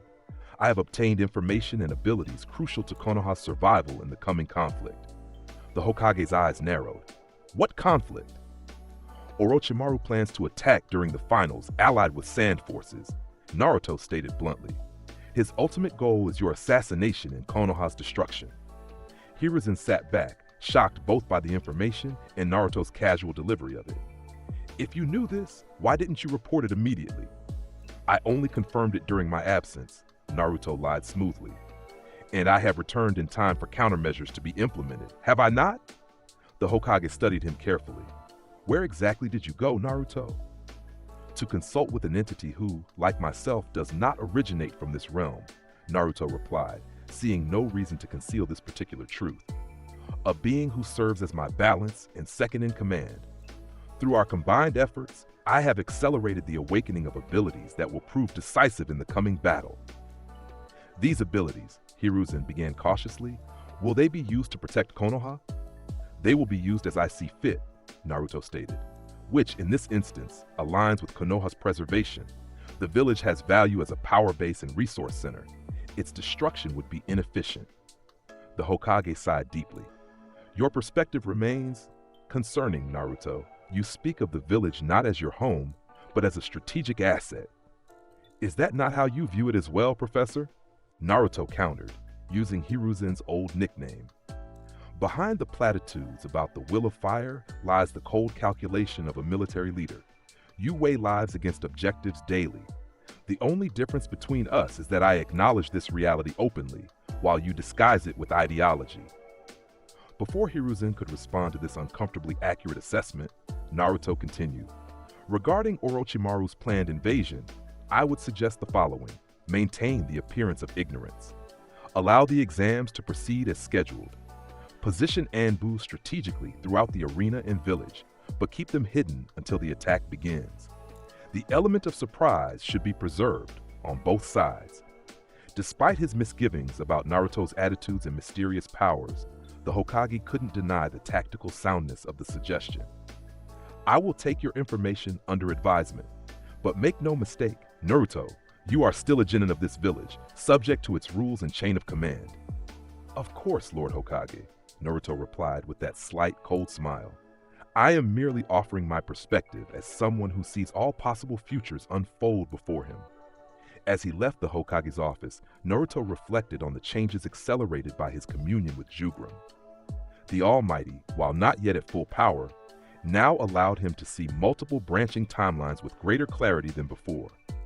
He could observe potential outcomes days in advance, rather than mere moments, and what he saw confirmed his strategy. The invasion would proceed, but its outcome would differ dramatically from what either Orochimaru or the Hokage anticipated. It would be the perfect stage for demonstrating his power, not just to Konoha, but to all 5 great nations simultaneously. The day of the finals arrived with an air of anticipation and tension. The stadium was filled to capacity, with dignitaries from across the shinobi world in attendance, including the Kazekage, actually Orochimaru in disguise, as Naruto well knew. The first match pitted Naruto against Neji Hyuga, the prodigy of the Hyuga clan's branch family. As they faced each other in the arena, Neiji's expression remained confident despite having witnessed Naruto's abilities during the preliminaries. "Before we begin," Neji stated, dropping into the gentle fist stance, "I'd like to know if you truly believe you can defeat fate. My Bakugan sees all. Your chakra network is unlike anything I've encountered, but it doesn't matter. Destiny has already determined the outcome of this match." Naruto regarded him with mild interest. "Your Byakugan sees the present with impressive clarity, Neji Hyuga. My eyes see all possible futures. Which do you think grants greater advantage?" Without waiting for a response, Naruto's eyes transformed, the blue irises splitting into the cross pattern of the Almighty. "Begin." Neji charged forward, his palm strikes aimed at critical chakra points. 8 trigrams, 64 palms. The attack was executed with perfect form, each strike precisely targeted to disable Naruto's chakra network. Yet every palm thrust met only air, as Naruto shifted his position with minimal movement, not dodging in the traditional sense, but simply being exactly where Neji's attacks weren't. "Impossible," Neji muttered as he completed the sequence without landing a single hit. "No one can evade the 64 palms completely." "I didn't evade," Naruto clarified. "I simply chose the future where your attacks didn't connect." Before Neji could process this statement, Naruto moved, not with the Harankyaku speed he had demonstrated before, but with normal, almost casual movement. He placed his palm against Neji's chest. "The cage bird seal that binds you is an abomination," Naruto stated calmly. "A method of control through fear and pain. In that, at least, your resentment is justified." Neji's eyes widened. "How do you know about?" "I see all paths, all possibilities," Naruto interrupted, "including the one where I remove that seal permanently." Blue-white energy gathered in his palm, seeping into Neji's body. The Hyuga prodigy gasped, feeling something fundamental changing within him.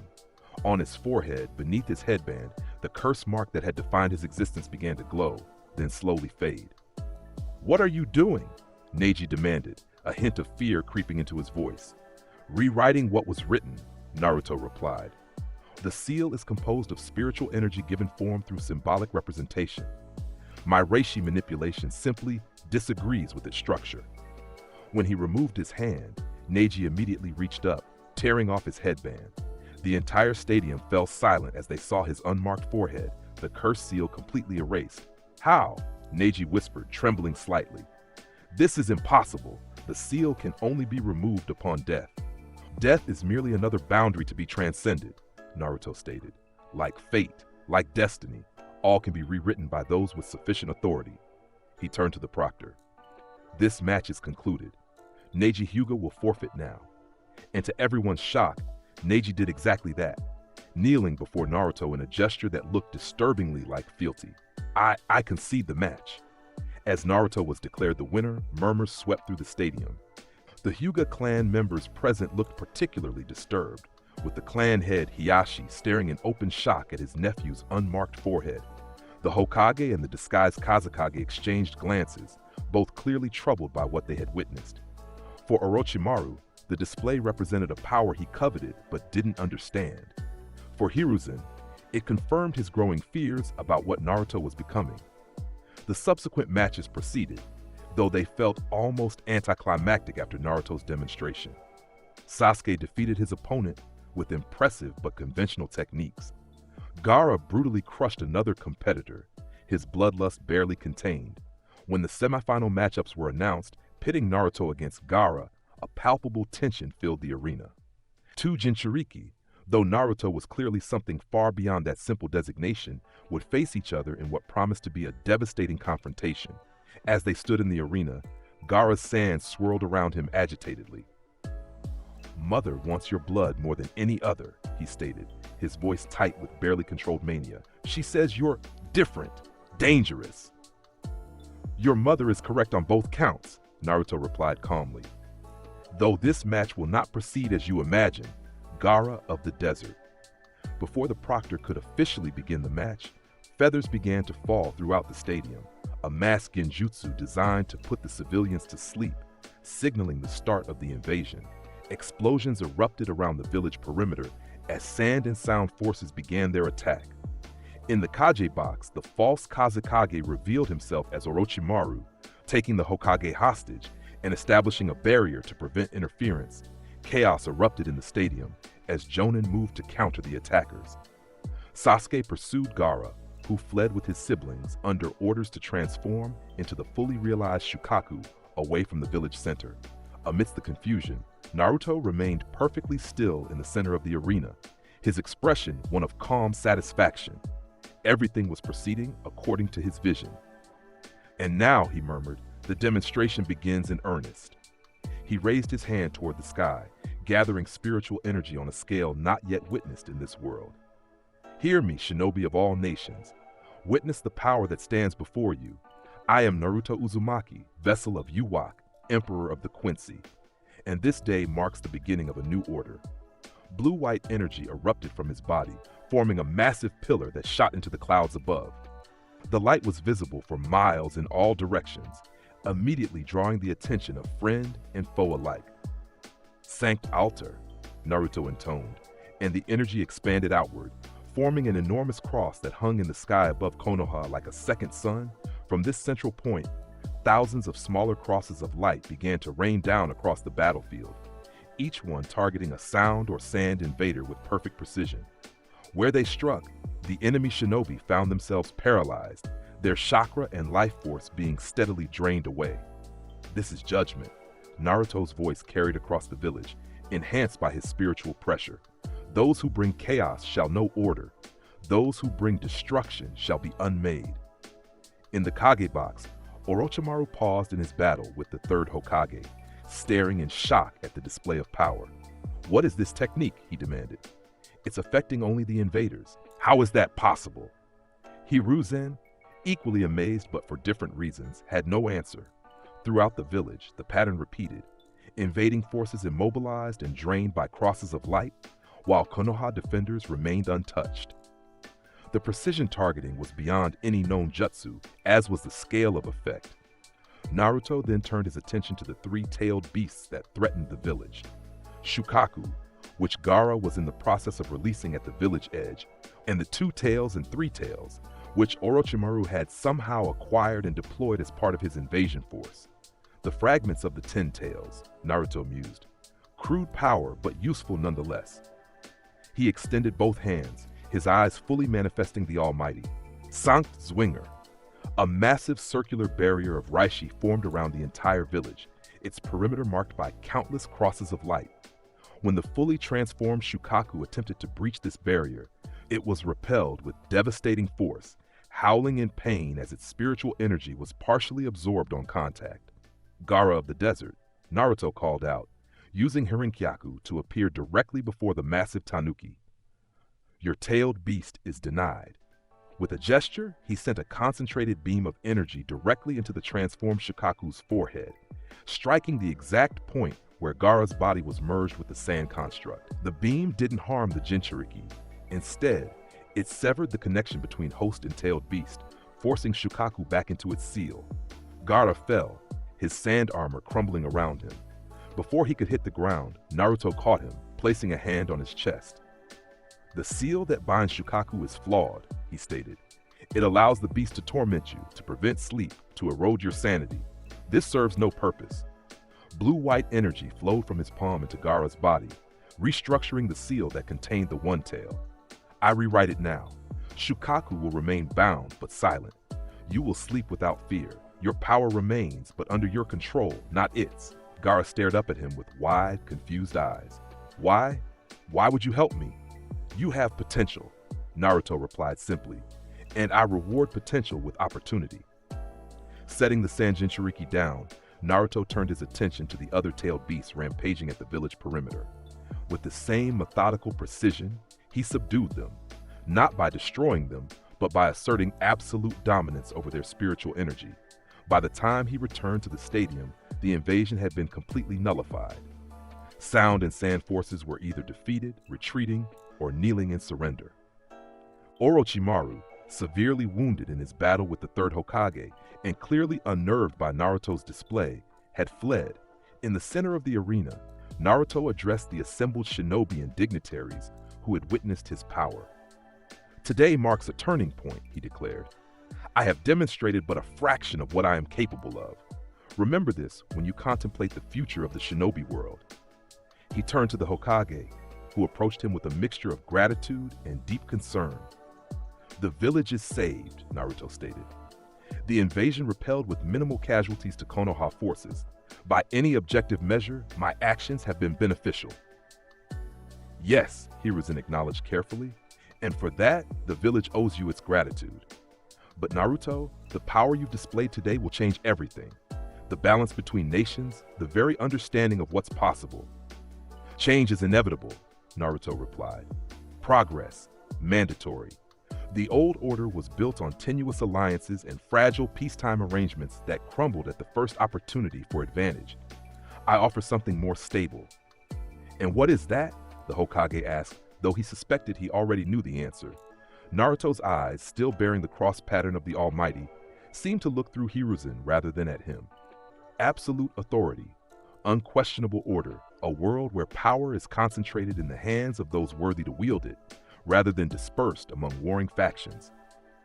Before the Hokage could respond to this troubling vision, Sasuke approached, his expression a complex mixture of awe, envy, and determination. That power, he said without preamble, it's beyond anything I've ever seen, beyond what even Itachi could. He trailed off, then straightened his posture. I've verified what you told me about my brother.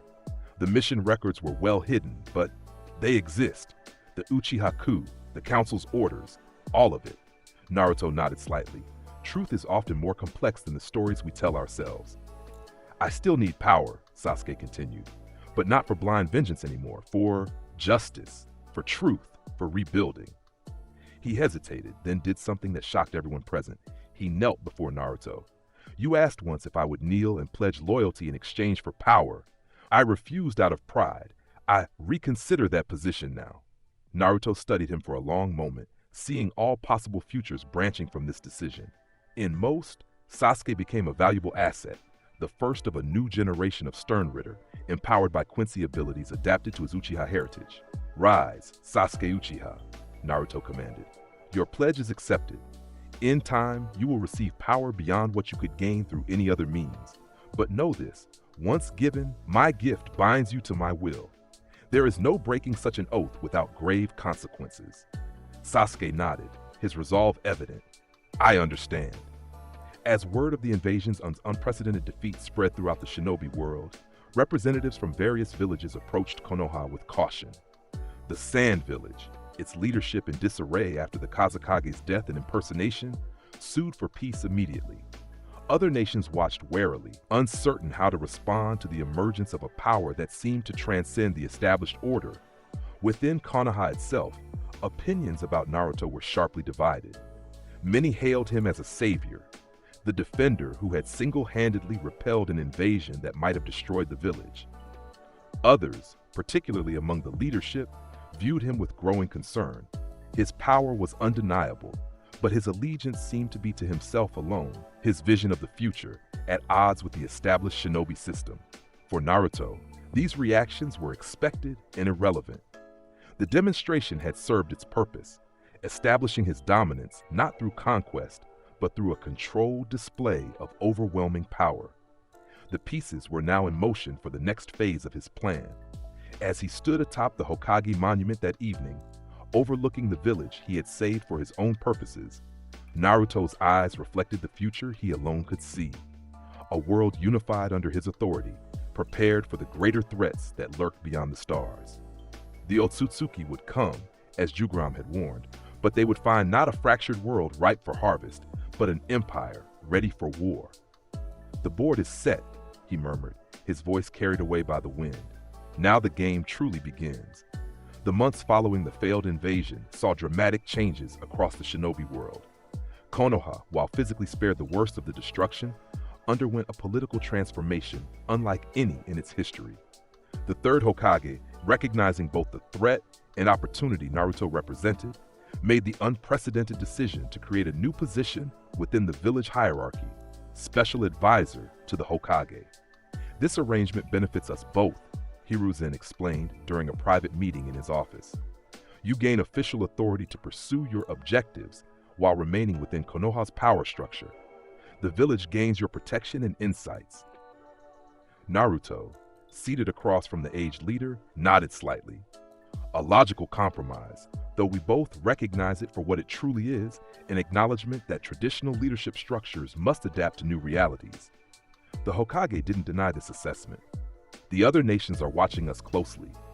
Your display during the invasion has upended the balance of power. The daimyo himself has expressed interest in your abilities. As expected, Naruto replied, power attracts attention. Attention leads to opportunity. With his new position established, Naruto began the systematic implementation of his long-term strategy. The first phase involved gathering those with potential to receive fragments of his power.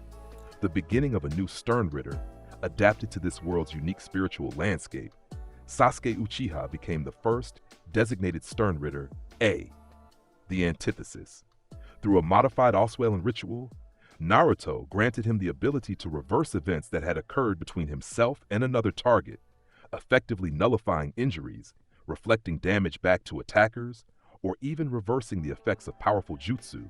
When combined with his Sharingan and natural combat prowess, this made Sasuke nearly untouchable in battle.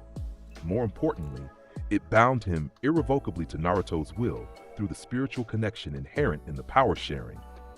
Others followed. Gaara, his seal permanently modified by Naruto's intervention, returned to Konoha as an envoy from Sand and became Stern Ritter F, the Fear. His control over Sand was enhanced by reishi manipulation, allowing him to induce paralyzing terror in those who came in contact with it. Neji Hyuga, freed from his curse mark and filled with gratitude toward Naruto, received the designation Stern Ritter K, the Knowledge. His Byakugan, already formidable, was enhanced to perceive not just chakra networks, but the very flow of fate itself, a limited reflection of the Almighty that made him an invaluable tactician and intelligence gatherer. Even Sakura, determined not to be left behind, pledged herself to Naruto's vision and became Stern Ritter H, the Heat. Her perfect chakra control made her uniquely suited to manipulate the thermal aspects of reishi, allowing her to control temperature on a molecular level, healing allies by optimizing bodily functions, or destroying enemies by overheating their cells from within. Zabuza and Haku, having proven their loyalty in the Land of Waves, arrived in Konoha at Naruto's summons and received their own designations, R, the Rigger, and G, the Glacier, respectively. Their abilities complemented each other perfectly, with Zabuza gaining the power to solidify spiritual particles into an unbreakable prison, while Haku's ice techniques were elevated to the point where he could freeze time itself within a limited area. With each new addition to his inner circle, Naruto's influence grew. Though he maintained the pretense of advising the Hokage, the reality became increasingly clear. Major decisions required his approval. Missions were prioritized according to his strategic vision, and even the village's traditional enemies found themselves reconsidering their positions. 1 year after the invasion, representatives from all 5 great shinobi nations gathered in Konoha for an unprecedented summit. Officially, it was to formalize new peace treaties and trade agreements. Unofficially, it was an acknowledgement of the new power reality. With Naruto's abilities demonstrated so conclusively, no single nation could hope to stand against Konoha. The summit took place in a newly constructed hall at the center of the village, with the 5 Kage seated at a circular table. Naruto, still technically the special advisor rather than Konoha's official leader, nevertheless occupied the position of honor beside the 3rd Hokage. "We stand at a crossroads," Hiruzen began, his voice showing the wariness of his years. "The shinobi world has operated on a balance of power for generations. Recent events have disrupted that balance." "That's putting it mildly," the Raikage A interjected gruffly. "Let's not dance around the issue. The power demonstrated by Naruto Uzumaki during the invasion exceeds anything in recorded history. We're here because we all recognize that the old rules no longer apply." Murmurs of agreement rippled through the assembly. The Tsuchikage, Onoki, oldest and most experienced of the Kage, leaned forward. "In my long life, I've witnessed many shifts in power," he stated. "None as dramatic as this. The question before us is simple. How do we adapt to this new reality?" All eyes turned to Naruto, who had remained silent thus far. His appearance had changed subtly over the past year. Now 16, he had grown taller, his features sharper. His eyes, permanently bearing a hint of the Almighty's cross pattern, surveyed the assembly with calm authority. The shinobi system as it exists is obsolete, he stated without preamble. 5 nations competing for limited resources, accepting missions from the highest bidder, training children as weapons. It is inefficient, wasteful, and ultimately self-defeating. The Mizukage, Mei Terumi, frowned. And what would you propose instead, Advisor Uzumaki? Unification, Naruto replied simply. Not through conquest, but through recognition of a fundamental truth. Divided, the shinobi world remains vulnerable to threats beyond your current understanding. What threats? The Kazekage, hastily appointed after the previous one's death, asked. Naruto's eyes fully manifested the Almighty, causing several of the Kage to tense visibly. The Otsutsuki clan, he stated, revealing information that had been closely guarded until now. Beings from beyond this world who harvest planets for their chakra, who created the tailed beasts as fragments of a greater entity, who view this entire realm as merely another garden to be tended and eventually consumed. Skepticism and alarm warred on the faces of the assembled leaders. What evidence do you have of these claims? Onoki demanded. In response, Naruto raised his hand. A sphere of blue-white energy formed above his palm, then expanded into a 3-dimensional projection, showing beings with pale skin, horns, and Byakugan-like eyes descending from the sky. These records were obtained from ancient sources, he explained, and confirmed through the Almighty's vision across all possible timelines. The Otsutsuki return cyclically to worlds they have seeded with chakra. Their next arrival approaches within 5 years by my calculation. The projection shifted to show devastating scenes of destruction. Entire landscapes reduced to barren wastelands as floating figures absorb massive amounts of energy from the earth itself. Individually, none of your nations can withstand this threat, Naruto continued as the projection faded. Even Konoha, with my power at its disposal, would face a protracted and costly conflict. United, however, with resources pooled and efforts coordinated, victory becomes not merely possible, but certain. And I suppose this united effort would be under your leadership? The Raikage asked, his tone skeptical. Under my authority, Naruto corrected. Leadership implies merely guiding existing structures. What I propose is more fundamental, a complete reorganization of the shinobi world under a single banner, the Quincy Empire. The boldness of the proposal silenced the assembly momentarily. Then, predictably, objections erupted from all sides. Impossible. Our sovereignty. The daimyo would never. Naruto waited patiently for the protest to subside, his expression unchanged. When quiet finally returned, he spoke again. Your concerns are noted, he said, using his characteristic phrase, but unnecessary. I do not ask for your territories or demand the dissolution of your villages. What I require is acknowledgement of a higher authority in matters that affect the world as a whole, and contribution to a unified force under my direct command. And if we refuse? Onoki asked, though his tone suggested he already knew the answer. Then you face extinction, either by my hand or by the Otsutsukis, Naruto stated simply. I prefer the former not be necessary. It would be inefficient. The Mizukage leaned forward. You speak of efficiency often, Advisor Uzumaki.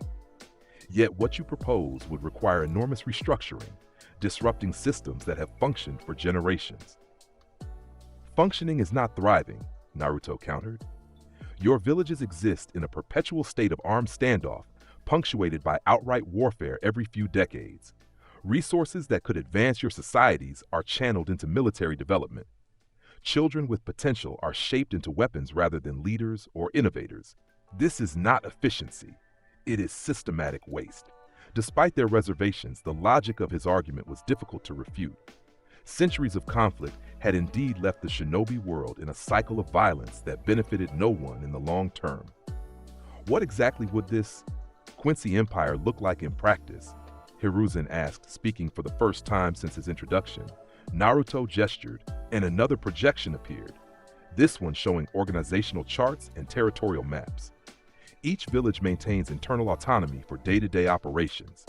A council composed of representatives from all 5 great nations and selected smaller ones addresses cross-border concerns. Above this sits the Imperial Authority, myself and designated Sternritter, who act as extensions of my will. The projection shifted to show military formations, a unified force drawn from all villages, trained in both traditional shinobi arts and Quincy techniques, prepares specifically for the Otsutsuki threat. Resource allocation is optimized across territories, ending the artificial scarcity created by political boundaries. As the details unfolded, even the most skeptical Kage found themselves considering the proposal seriously. The benefits were undeniable: greater security, shared resources, an end to the constant threat of inter-village warfare. And more practically, they recognized that opposing Naruto directly would likely prove disastrous, given the power he had already demonstrated. "This is not a decision we can make unilaterally," the Raikage finally stated. "We must consult our councils, our daimyo." "Of course," Naruto acknowledged. "You have 1 month to deliberate and return with your responses.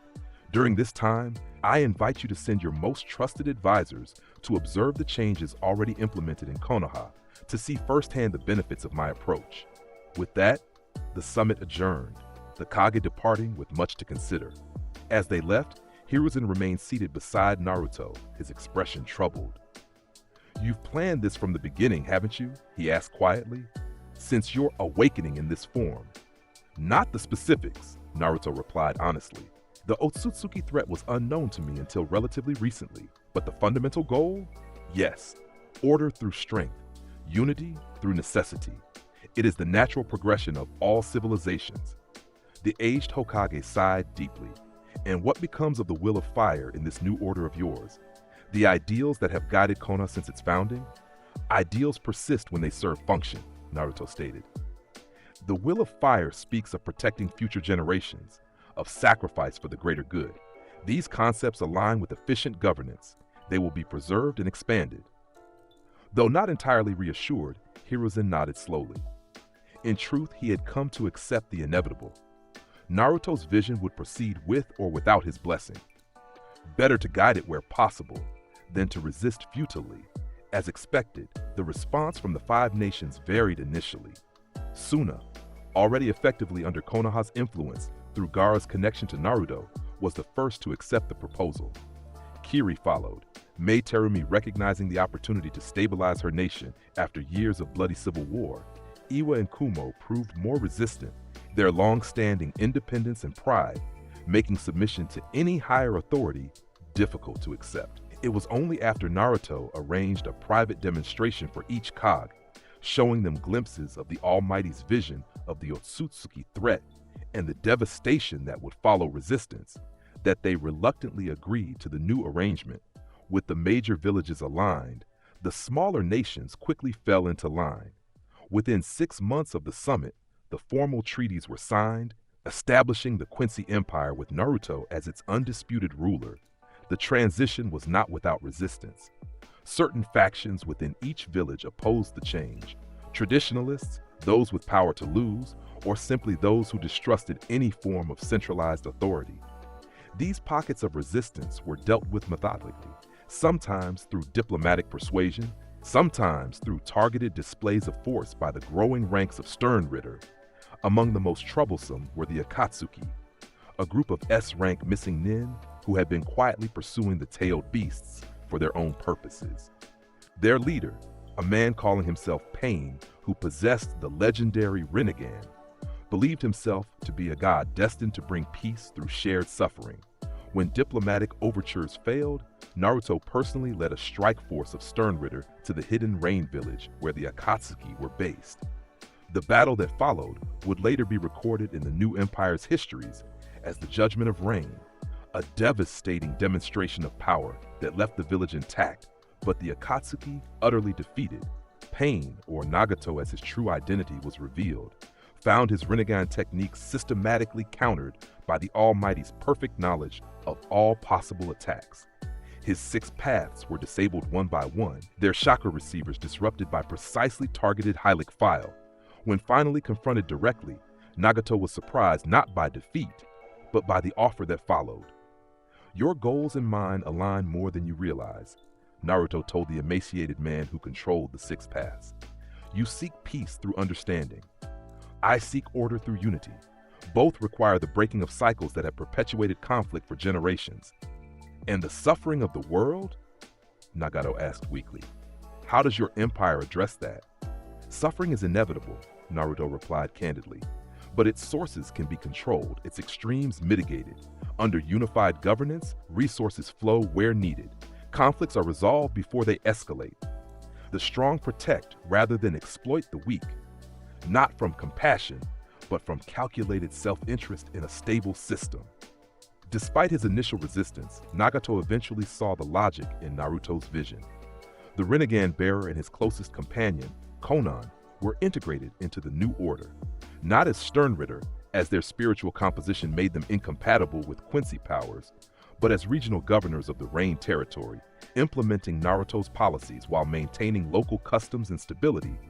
Other Akatsuki members were given similar choices: serve the new empire in capacities suited to their abilities or face judgment.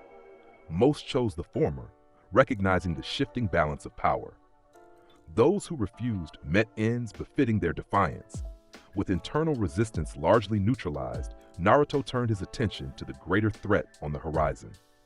The Otsutsuki would arrive within 3 years according to his calculations, and preparations needed to be completed before then. 2 years into the establishment of the Quincy Empire, Konoha had been transformed into its capital. A massive central tower, reminiscent of both traditional shinobi architecture and the distinct aesthetic of Quincy design, rose at the heart of the village. From this Silburn, as Naruto named it, he governed with absolute authority. Surrounded by his inner circle of Sternritter, Sasuke had proven himself Naruto's most capable lieutenant, his antithesis ability combined with an evolved Sharingan making him virtually undefeatable in combat. He led the Sternritter in military matters, overseeing the training of the unified forces and personally handling the most sensitive missions.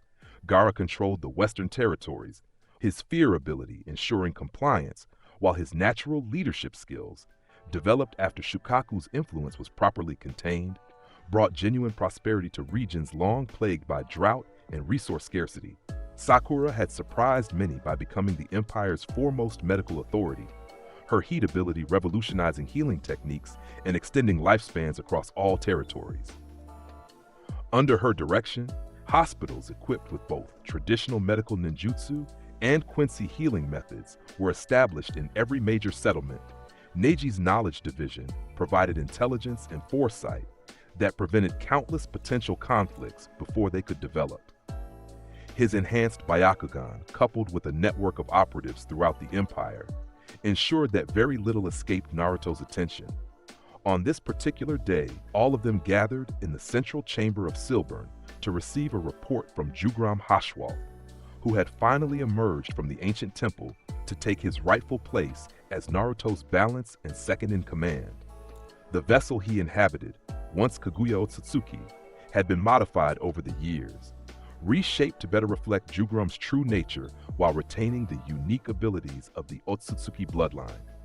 The result was a striking figure of indeterminate gender, with flowing white hair and eyes that shifted between the Byakugan and a Quincy cross pattern. "Your Majesty," Jugram began, kneeling before Naruto's throne, "the preparations at the dimensional boundaries are complete. When the Otsutsuki arrive, they will find their usual methods of entry severely restricted." "Excellent," Naruto acknowledged. "And the Schattenbereich?" "Established across all 5 major territories," Jugram confirmed. "The Shadow Realms will provide instantaneous transport for our forces when the invasion begins, allowing us to respond to breaches anywhere within the Empire's boundaries." Naruto nodded, pleased with the progress. The Schattenbereich, shadow realms that existed parallel to the physical world, had been one of the more challenging Quincy techniques to adapt to this world's spiritual landscape. Their successful implementation represented a significant strategic advantage. "The tailed beasts?" he inquired next. Sasuke stepped forward. "All 9 have been located and secured, Your Majesty. Those with stable Jinchuriki hosts have been integrated into our forces. Those without have been contained using the sealing techniques you provided." "Their power will be crucial when the time comes," Naruto stated. "Not as weapons, but as components of the greater defense I have designed." He rose from his throne. moving to a large map table at the center of the chamber. With a gesture, the flat surface transformed into a three-dimensional projection of the entire continent, with glowing points marking key strategic locations. The Otsutsuki will target these areas first, he explained, indicating several points where the spiritual energy of the world flowed most strongly. Their goal is to harvest the God Tree, which requires the sacrifice of immense amounts of chakra, ideally all the tailed beasts combined with the life force of the population. His fingers traced patterns across the projection. Our strategy is threefold. First, the boundary modifications will force them to arrive at predetermined points where our forces will be concentrated. Second, the unified chakra network we've established across the empire will allow us to distribute the impact of any energy absorption attempts, preventing them from creating the necessary concentration for the God Tree. And third, Gaara asked, Naruto's eyes fully manifested the Almighty, glowing with power as he looked not just at the map, but at all possible futures stemming from their current position. Third, I will personally confront their leader, he stated. Kaguya was merely an advanced scout of sorts. The true threat is Ishiki Otsutsuki, whose power dwarfs hers considerably. In most timelines, his arrival decimates all resistance. But not in all timelines, Sakura noted, catching the implication. No, Naruto confirmed. Not in all. There exists a path, narrow and treacherous but viable, where the Almighty reaches its full potential at the moment of his arrival. In that future, I see his defeat and the subsequent restructuring of the dimensional boundaries to permanently seal the Otsutsuki from this realm. The assembled Sternritter absorbed this information with the gravity it deserved. Though they had all witnessed Naruto's power firsthand, the concept of facing beings that consumed entire worlds remained daunting. The probability of success? Neji asked, his enhanced Byakugan active as he studied the strategic projection. 73%, Naruto replied precisely. Up from 27% when we began our preparations 2 years ago. Each measure we implement shifts the balance further in our favor. He closed the projection with a gesture, returning to his throne. Continue your assigned preparations. Accelerate training of the unified forces. The window of arrival approaches more rapidly than initially calculated. As the Sternritter departed to execute their orders, Jugrim remained behind, waiting until they were alone before speaking. There is another matter, Your Majesty, he said quietly. The original inhabitants of our vessels, I have detected increasing resonance from them recently. Naruto's expression remained impassive, but his eyes narrowed slightly. Explain. Kurama stirs within your seal. Jugram elaborated. Not in resistance, but in recognition. The Nine-Tails seems to be responding to the approaching Otsutsuki threat on a level beyond conscious thought. Similarly, the remnants of Kaguya's consciousness within my vessels show increased activity when focused on the dimensional boundaries. Interesting, Naruto mused. The fragmentation of the 10 tails into the 9-tailed beasts was never merely about distributing power. It was a failsafe, a way to ensure that if the Otsutsuki returned, the pieces would recognize the threat and potentially reunite to oppose it. He considered the implications. This could be advantageous. The Nine-Tails' power, properly integrated rather than simply contained, would provide a significant boost to my own abilities. The time has come to complete what began 16 years ago. The absorption of Kurama? Jugrim confirmed. Is your vessel prepared for such a merger? It has been prepared since birth, Naruto replied. My consciousness has been gradually adapting the body's spiritual channels specifically for this purpose. What remains is the final integration. He rose, moving to the private meditation chamber adjacent to the throne room. I will require isolation for 3 days. During this time, you will govern in my stead. Should the Otsutsuki arrive earlier than projected, implement contingency protocol Silberkreuz immediately. Jugrim bowed deeply. As you command, Your Majesty. The meditation chamber deep within Silbern lay silent, illuminated only by a pale blue light emanating from intricate patterns etched into the floor. At its center sat Naruto, perfectly still, his consciousness delving into the depths of his inner world, where the Nine-Tails had been sealed for 16 years. Unlike the watery sewer of other timelines, this inner landscape manifested as an endless expanse of stars against absolute darkness, a reflection of the vastness of Yhwach's consciousness rather than Naruto Uzumaki's original mindscape. At the center of this cosmic void floated an enormous cage, its bars crafted from pure spiritual energy rather than physical material. Within it, the nine-tailed fox watched with slitted eyes as Naruto approached. "So the moment finally comes," Kurama rumbled, its voice echoing across the starlit expanse. "You are not the vessel I expected when I was sealed within you." "No," Naruto acknowledged, standing before the massive gate. "I am Yhwach, Emperor of the Quincy. The child named Naruto Uzumaki was merely the vessel fate provided." The fox's tail swished thoughtfully. "I sensed it from the beginning. Something ancient, something beyond this world entirely. The old man would be fascinated to know his legacy became the vessel for such an entity." "The Sage of Six Paths," Naruto stated. His fragmentation of the Ten Tails was ingenious, if ultimately futile. "The Otsutsuki will return, and their power exceeds even your complete form." "And that is why you come now," Kurama deduced. "Not to negotiate or form a partnership as other vessels might have, but to absorb me completely." "Precisely," Naruto confirmed. "Integration rather than coexistence. Your power, your knowledge, your very essence, all will serve my purpose." The Nine-Tails regarded him with eyes that had witnessed centuries of human conflict. "You speak as if I have no choice in the matter." "You misunderstand," Naruto replied. "I offer you transcendence, continuation as part of something greater rather than eternal imprisonment. Your consciousness will not be extinguished, merely elevated." With a gesture, Naruto dissolved the seal that held the gate closed. The massive bars faded, leaving nothing between him and the Nine-Tails. "Interesting," Kurama observed. "Even the fourth Hokage's seal cannot withstand your will."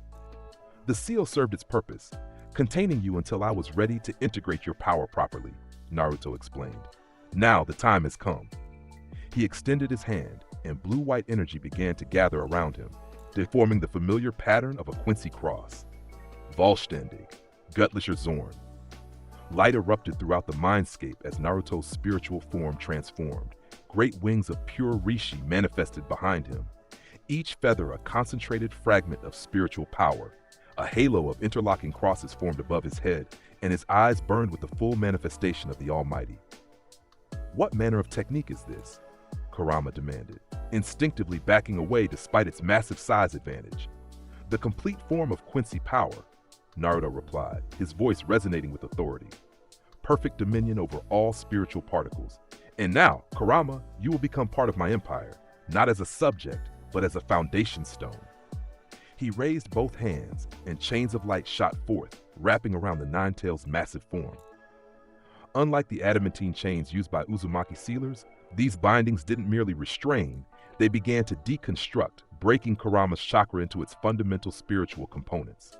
"This sensation," the fox growled, struggling against the inevitable. "It's not pain, it's dissolution and reconstruction," Naruto explained calmly.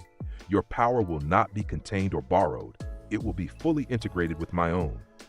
As the process continued, Kurama's massive form began to dissipate, transforming into particles of orange-red energy that flowed into Naruto's body. With each passing moment, the Almighty's vision expanded further, timelines multiplying exponentially as the fox's ancient knowledge and power merged with Yhwach's abilities. "I see now," Kurama's voice echoed, growing fainter as its physical form continued to dissolve. "You truly are what this world needs to face what comes. The old man would understand this necessity, even if he might not approve of your methods." "Approval is irrelevant," Naruto stated. "Only results matter." "Then know this as I become part of you," the Nine-Tails said, its voice now barely a whisper as the last of its form dissolved into pure energy. "The Otsutsuki fear only one thing, the complete reformation of the Ten Tails under a will strong enough to control it. Perhaps that is why fate arranged this particular configuration." With those final words, Kurama's consciousness merged completely with Naruto's own, its vast chakra reserves and millennia of experience becoming one with the Quincy Emperor's power. In the physical world, the meditation chamber trembled as waves of energy pulsed outward from Naruto's motionless form. The intricate patterns on the floor glowed brighter, absorbing and redistributing the excess power to prevent the entire structure from being destroyed. Throughout Konoha and beyond, sensitive sensors felt the disturbance, a fundamental shift in the spiritual landscape of the world itself. In distant territories, the other-tailed beasts stirred within their Jinchuriki hosts or containment seals, responding instinctively to the change in their eldest sibling.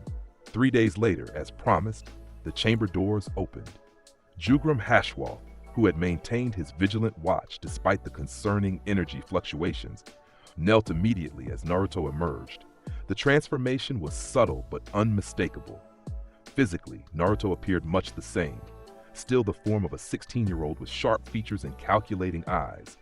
But the spiritual pressure emanating from him had changed fundamentally. No longer simply immense, it now felt absolute, complete in a way that defied conventional understanding. Most notably, his eyes had transformed permanently. The blue irises now bore the cross pattern of the Almighty at all times, but with an additional change, tiny flecks of crimson scattered throughout, echoing the Nine Tails' influence. "The integration is complete," Naruto stated, his voice carrying new harmonics that seemed to resonate on multiple levels simultaneously. "Kurama is no more, and yet, in another sense, it continues through me." "Your Majesty," Jugram acknowledged, rising to his feet. "The Empire awaits your guidance. During your meditation, our scouts have detected increased activity at the dimensional boundaries. The Otsutsuki approach more rapidly than anticipated." "As expected," Naruto replied. "With Kurama's power fully integrated, my vision extends further across the timelines. I now see with perfect clarity. Ishiki Otsutsuki will arrive within 30 days, accompanied by his clan members Momoshiki and Kinshiki." He moved to the throne room, where the strategic projection still displayed the continent-wide defense network they had established. With a gesture, the display shifted to show 3 distinct entry points highlighted in red. "They will attempt to breach our reality here and here," Naruto indicated. "Ishiki, being the most powerful, will target the Land of Fire directly, seeking to reclaim Kaguya's power and the tailed beasts concentrated in this region. Momoshiki and Kinshiki will strike at the former lands of Earth and Lightning, attempting to harvest chakra and divide our defensive capabilities." "Shall I deploy the Stern Ritter to these locations?" Jugram asked. "No," Naruto decided after a moment of contemplation. "Assemble all Stern Ritter here in Konoha. When the Otsutsuki arrive, they will find not 3 separate battlefields, but a single, unified force waiting to engage them on our terms." "And how will we accomplish this, Your Majesty?" Naruto's lips curved in that familiar, cold smile. "Through the most extensive application of Sankt Swinger yet attempted in this realm. We will not defend against their arrival. We will redirect it." Over the next weeks, preparations accelerated throughout the Empire. The unified shinobi forces, now organized into divisions led by Stern Ritter, conducted final drills and fortified key positions. Civilians were evacuated from potential impact zones, and the chakra network spanning the continent was reinforced to withstand the expected disruption.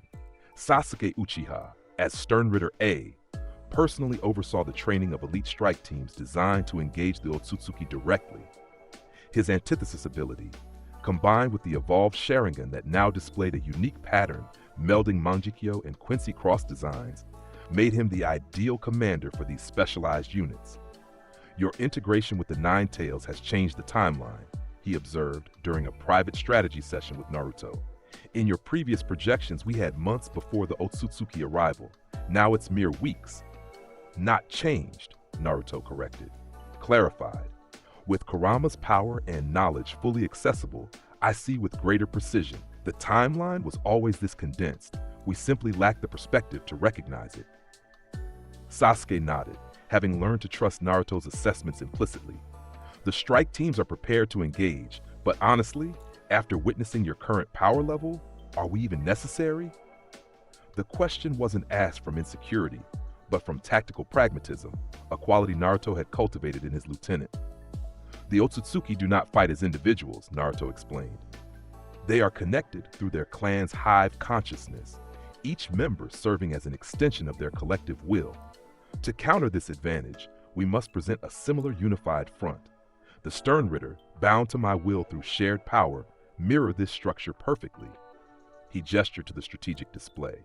"Moreover, Ishiki possesses an ability called Sukuna Hikona, the power to shrink himself or any non-living matter to microscopic size, combined with his Daikokuten, which allows him to store and release objects from a personal dimension. This creates attack vectors that would be impossible to defend against alone, even with the Almighty's foresight. And my antithesis counters this directly, Sasuke realized. By reversing the events between myself and the target, anything he shrinks can be returned to normal size. Precisely, Naruto confirmed. Each Stern Ritter has been selected and empowered specifically to counter aspects of the Otsutsuki abilities. This was not accidental. The Almighty showed me these matchups years ago, guiding our preparations. The strategic session continued late into the night, with every contingency and counter-contingency analyzed in exhaustive detail. When they finally concluded, Sasuke departed to brief the other Stern Ritter, leaving Naruto alone in the command center, or seemingly alone. "You can emerge now," Naruto stated, not turning around. "Your concealment technique is impressive, but ineffective against my perception." From the shadows, a figure materialized, cloaked in black, with an orange spiral mask covering his face. "As expected of one who possesses the Almighty," the man said, his voice deep and measured. "You truly see all." "Obito Uchiha," Naruto identified him. "Or do you still prefer Madara for your performance?" The masked man stiffened slightly. "You know?" "I know everything about you," Naruto confirmed, finally turning to face the intruder. "Your connection to Rin Nohara, your manipulation by the actual Madara Uchiha, your role in the Nine Tails attack 16 years ago, your plans regarding the tailed beasts and the infinite Tsukuyomi. All of it." He gestured to a chair. "Sit. You've gone to considerable trouble to infiltrate Silburn. The least I can offer is a conversation before I decide your fate." After a moment's hesitation, Obito took the offered seat. "Your security is impressive. It took months to find a way past the spiritual barriers you've established." "They weren't designed to keep you out," Naruto revealed.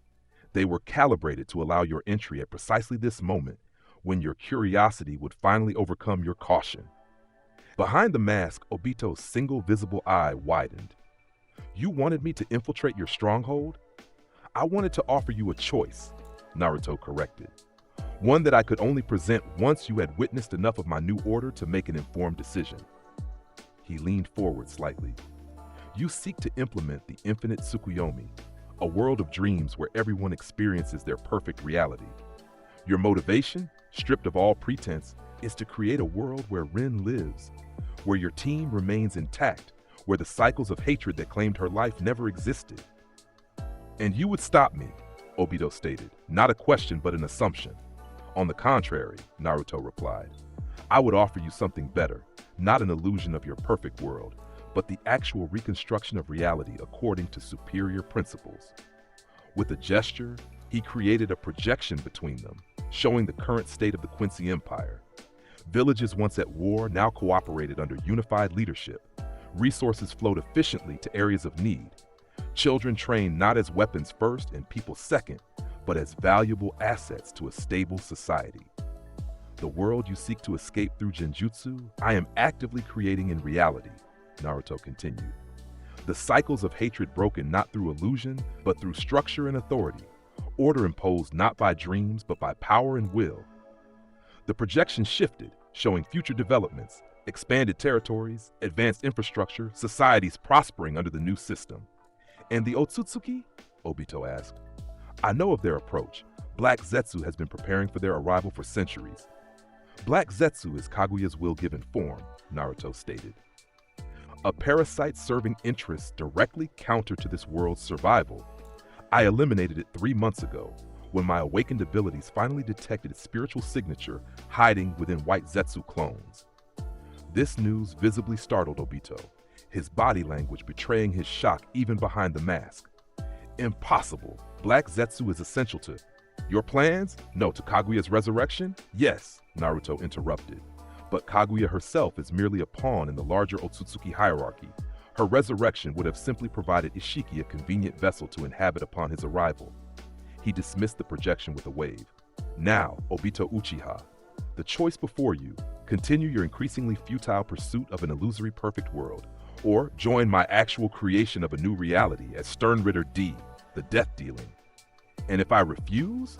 Obito asked, though his tone suggested he already knew the answer. Then you will not leave Silburn alive, Naruto stated matter-of-factly. Your Kamui is impressive, but against the Almighty, it is merely another future to be negated. I have already seen the timeline where you refuse and attempt to escape. It ends with your consciousness absorbed into my empire, not as a valued commander, but as raw spiritual energy to be redistributed. The room fell silent as Obito considered his options. Finally, he reached up and removed his mask, revealing the scarred face beneath. Your empire, he said slowly. Does it truly break the cycle of hatred? Does it prevent children from becoming what I became? Weapons twisted by loss and manipulation? It does, Naruto confirmed. Not through compassion or ideology, but through efficiency and structure. Hatred persists when it serves a function. Remove that function, replace it with order, and hatred becomes obsolete. After another long moment, Obito nodded. Then I will see this new reality you're creating. If it truly offers what the infinite Tsukuyomi promised without the cost of free will, it would be what Rin would have wanted. Your decision is noted, Naruto acknowledged and accepted. He extended his hand, blue-white energy gathering in his palm. Auswählen. The familiar light enveloped Obito, restructuring his spiritual pathways and binding him to Naruto's will. When it faded, the Uchiha gasped, feeling the new power flowing through him, similar to his existing abilities, yet fundamentally transformed. The death dealing grants you control over lethal dosages, Naruto explained. Any substance you touch, any concept you define, you can determine precisely how much will kill and administer that exact amount. Combined with your Kamui, you can deliver lethal dosages without physical contact, making you the perfect assassin for those who resist our new order. Obito flexed his hand, watching as a faint purple glow emanated from his fingertips. And Kamui itself? Enhanced, Naruto stated. Your personal dimension now extends beyond space into time as well. You can store not just objects, but moments, extracting them from the timeline and reinserting them where needed. The implications were staggering, and Obito's expression reflected his understanding of the power now at his disposal. What is my first assignment, Your Majesty? Eliminate the remaining white Zetsu clones, Naruto commanded. They serve as potential vessels for Kaguya's consciousness, which still lingers in fragments throughout the spiritual landscape. With their destruction, one more variable is removed from the equation. As Obito departed through a swirling vortex of his enhanced Kamui, Naruto turned his attention back to the strategic display.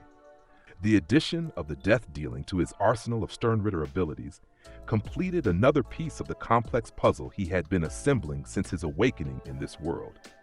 The countdown to the Otsutsuki arrival continued, each day bringing them closer to the confrontation that would determine not just the fate of this world, but Naruto's ultimate ascension. 28 days after Naruto's integration with Kurama, the first signs of the Otsutsuki approach manifested. Distortions appeared in the sky above the designated arrival points. Subtle at first, mere ripples in reality that only the most sensitive sensors could detect. From his throne in Silburn, Naruto observed these disturbances through the Almighty's vision, tracking each fluctuation and calculating the precise moment of breakthrough. Prepare the Sanktzwinger array, he commanded. Activation sequence begins in exactly 12 hours. Throughout the Empire, massive structures that had been constructed over the past 2 years hummed to life, each one a node in the continent-spanning barrier technique designed to redirect the Otsutsuki arrival. Teams of specially trained shinobi, their abilities enhanced by fragments of Quincy power, took up positions at these installations, ready to channel their energy into the unified defense. Sasuke, overseeing the final preparations at the primary node in Konoha, felt a distinct shift in the spiritual pressure as the system activated. It's working, he reported through the communication network. The dimensional barriers are responding to the redirected energy. The central plaza of Konoha, once the site of festivals and Chunin exams, had been transformed into a staging ground for the unified army. Shinobi from all former villages stood in formation, their traditional headbands replaced by a single unified symbol, a Quincy cross superimposed over a stylized spiral reminiscent of both Uzumaki and Uchiha designs. The hour approaches, Naruto began, his voice carrying effortlessly across the assembled thousands. For generations, this world has existed in ignorance of its true purpose, a garden cultivated by the Otsutsuki clan for eventual harvest. Today, that purpose is rejected. Today, we claim this world not as their resource, but as our empire. A murmur of approval rippled through the ranks. Each of you has been selected and positioned according to your abilities and the requirements of our strategy. When the Otsutsuki arrive, they will find not disparate villages engaged in petty conflicts, but a unified force prepared to defend what is ours. He raised his hand, and blue-white energy gathered above his palm, forming a miniature version of the Sankzwinger array that spanned the continent. This technique will funnel their arrival to a single point, here in the Valley of the End, where the spiritual boundaries of this world are thinnest. There, we will engage them on terms of our choosing, with the full might of our unified forces. The energy in his palm expanded, showing a tactical projection of the battlefield and the planned deployment. Victory is not a hope or a possibility, Naruto continued, his eyes glowing with the combined power of the Almighty and Kurama's influence. It is an inevitability that I have witnessed across all possible timelines. The path is narrow, the cost significant, but the outcome assured, if each of you executes your role with precision. He dismissed the projection with a gesture. Return to your positions, await the signal. When it comes, move with purpose and conviction, secure in the knowledge that you fight not for villages or daimyo, but for the future of this world under my guidance. As the forces dispersed to their assigned locations, Jugrum approached Naruto with a final report. All systems are operational, Your Majesty. The Sankzwinger array is at full power. The Sternritter are in position. We await only the Otsutsuki arrival. Excellent, Naruto acknowledged. There is one final preparation required.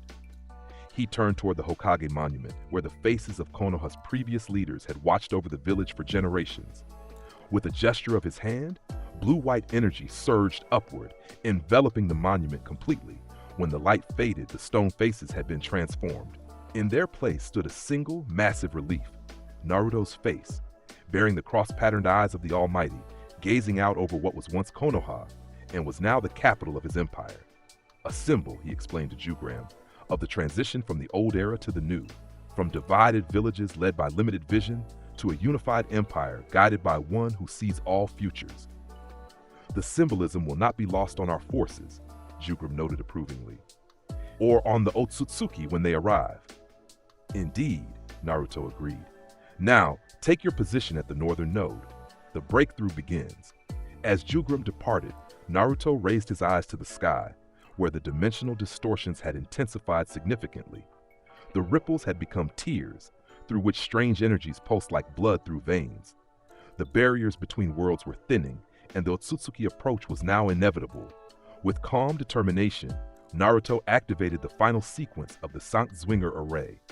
Throughout the continent, the nodal structures pulsed with blue-white light, creating a geometric pattern of energy visible from any point in the former 5 great nations. At each intersection of these energy lines, a massive Quincy cross formed in the sky, anchoring the technique to the physical world. Sankzwinger Weltveränderung, Naruto intoned, initiating the most complex application of the technique ever attempted. The network of energy responded instantly, contracting and condensing like a massive net being drawn tight. The dimensional tiers that had been forming at multiple points across the continent were suddenly pulled toward a single location, the Valley of the End, where Naruto now stood alone, awaiting the arrival of beings who had harvested countless worlds before this one. The distortion intensified, the very air seeming to crack like glass as reality strained against the intrusion. Then, with a sound like thunder that echoed across the landscape, the dimensional barrier broke open. 3 figures descended from the tier in reality, pale-skinned, white-haired, bearing the distinctive Byakugan eyes that marked them as Otsutsuki. Their clothing was elaborate, their bearing aristocratic, their spiritual pressure immense even by the standards of this chakra-rich world. The central figure, taller than the others and emanating an aura of absolute authority, touched down on the water's surface with elegant precision. His right eye was not the standard Byakugan, but a black and red pattern reminiscent of both Sharingan and Rinnegan. A Rinne Sharingan, as Naruto had identified it through the Almighty's vision. Ishiki Otsutsuki, Naruto greeted him calmly. You arrive earlier than your standard harvesting cycle would dictate. The failure of Kaguya's branch must have concerned you greatly. The Otsutsuki leader's expression registered mild surprise. You know of us. Interesting. This world's development exceeds our projections. He glanced at his companions, a younger-looking Otsutsuki with an arrogant demeanor and a larger, more physically imposing member of the clan. Momoshiki, Kinshiki, secure the perimeter, Ishiki commanded. This anomaly requires investigation before we proceed with the harvest. The two subordinates moved to comply, but found themselves unable to leave the immediate vicinity. The Sankt-Zwinger array, while focusing their arrival at this location, also served to contain them within its boundaries. You will find movement restricted, Naruto informed them. This entire region exists within a modified dimensional space of my creation. Your standard methods of transportation will not function as expected. Ishiki studied Naruto with growing interest. You are not simply another product of Kaguya's betrayal. Your energy signature is unfamiliar. Not of this world, yet not of ours either. Correct on both counts, Naruto acknowledged. I am Yhwach, Emperor of the Quincy, inhabiting the vessel known as Naruto Uzumaki. My origin lies beyond both your realm and this one, a third variable you fail to account for in your calculations. A dimensional traveler, Ishiki mused. Rare, but not unprecedented. Your techniques, however, he gestured to the visible energy pattern of the Sankt-Zwinger array. These are unknown to our records. Fascinating. Momoshiki, less patient than his leader, stepped forward aggressively. Enough conversation. This world is marked for harvest. Whatever powers this vessel possesses, they cannot compare to the lineage of the Otsutsuki. He raised his hand, absorbing chakra through the Rinnegan embedded in his palm, then redirecting it as a massive fireball toward Naruto. Naruto didn't move, didn't adopt a defensive posture. The attack struck him directly, engulfing his form in flames that reached hundreds of feet into the sky, scorching the surrounding landscape and boiling the water's surface. When the conflagration cleared, Naruto stood untouched, not a single hair out of place. Blut vene anhaben, he stated simply. Your attacks, formidable though they may be against conventional opponents, cannot penetrate my defensive measures. Momoshiki's eyes widened in shock. Impossible. That was enough power to destroy an entire village. Power without precision is merely wasted energy, Naruto replied. A lesson the Otsutsuki never learned, having relied on overwhelming force rather than tactical refinement throughout your parasitic existence. Ishiki raised a hand, stopping Momoshiki from launching another ineffective attack. You speak with unusual confidence for a being facing 3 Otsutsuki nobles. What exactly is your purpose here? To prevent the harvest? To negotiate terms? Neither, Naruto stated, his eyes glowing brighter as the Almighty fully activated. I am here to end the Otsutsuki threat permanently. This world is now under my protection, not as its savior, but as its rightful emperor. He raised his hand, and spiritual pressure, unlike anything the Otsutsuki had encountered before, emanated from his form. Heilig Bogen. The energy bow formed in his grasp, its size and density far exceeding any previous manifestation.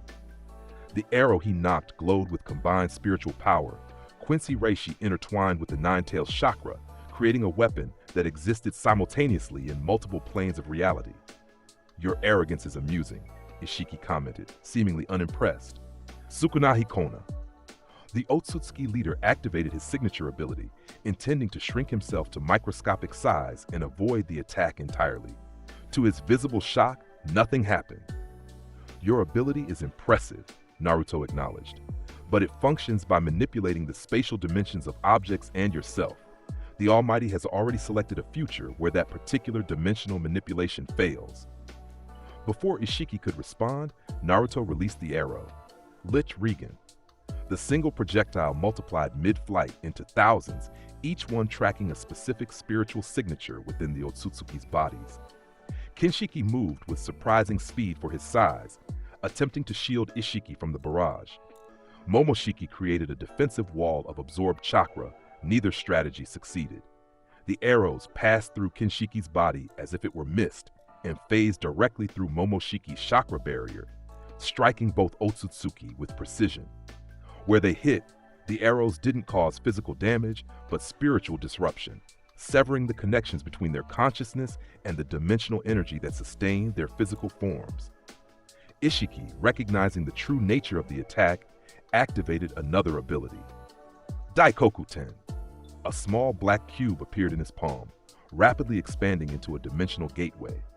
From it emerged countless objects, weapons, barriers, and specialized tools designed to counter energy-based attacks. Yet even these proved ineffective, as Naruto's arrows simply shifted trajectories, passing through the dimensional matter as if it didn't exist. Several arrows struck Ishiki directly, and for the first time, genuine concern showed on his aristocratic features. This technique, it targets our connection to the clan consciousness. Precisely, Naruto confirmed. The Otsutsuki maintain their immortality through a networked consciousness. Individual bodies may perish, but the core identity transfers to new vessels or returns to the collective. My arrows sever that connection permanently, isolating your consciousness to the current vessel only. Understanding the existential threat this posed, Ishiki's demeanor changed completely. Gone was the calm superiority, replaced by cold calculation and genuine effort. He moved with blinding speed, avoiding the majority of the remaining arrows through pure physical skill rather than dimensional manipulation. Momoshiki, Kinshiki, full offensive protocol, he commanded. This entity threatens the continuation of the clan itself. The three Otsutsuki coordinated their attack with the precision of beings who had conquered countless worlds together. Momoshiki absorbed massive amounts of chakra from specialized tools, amplifying it and redirecting it in devastating waves. Kinshiki transformed parts of his body into weaponized constructs, attacking from multiple angles simultaneously. Ishiki himself utilized more of the objects stored in his personal dimension, creating a multi-layered assault that would have overwhelmed any conventional defense. Naruto remained motionless, evaluating their attack patterns through the Almighty's perfect vision. Blut Vena anhaben, he repeated, and the defensive dome of blue-white energy expanded outward, repelling the physical components of their assault. For the energy-based attacks, he simply raised his hand. Sant Alt. The modified version of Sankt Altar activated, creating not a single cross but dozens, each one positioned to intercept and absorb a specific energy signature from the Otsutsuki attack. The crosses grew brighter as they consumed the immense power directed at them, storing it rather than simply neutralizing it. Impossible, Momoshiki snarled, his aristocratic composure cracking further. No being should be able to counter coordinated Otsutsuki techniques so completely.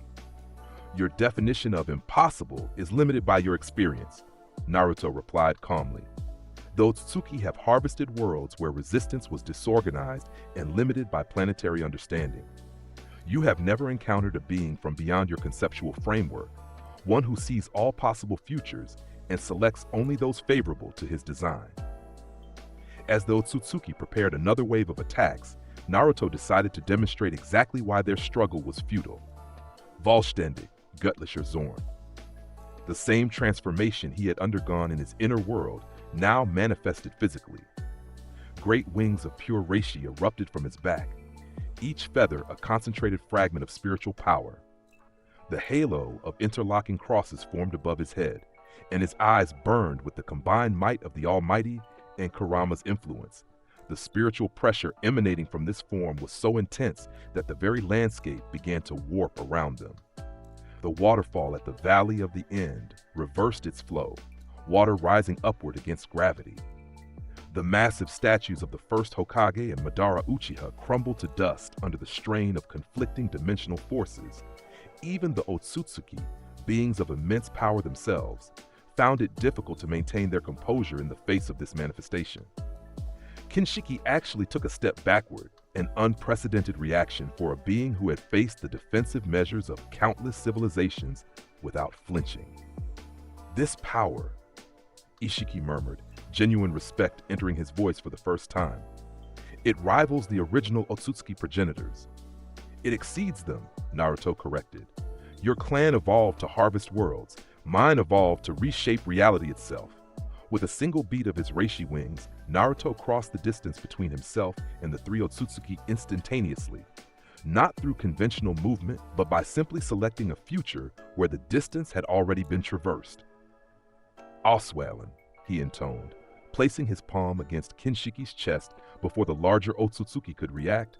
Blue-white energy surged from the contact point, but unlike the previous applications of this technique, which granted power to willing subjects, this version extracted it forcibly. Kinshiki's form began to dissolve, his spiritual energy, the accumulated power of countless consumed worlds, flowing into Naruto's body. "What is this technique?"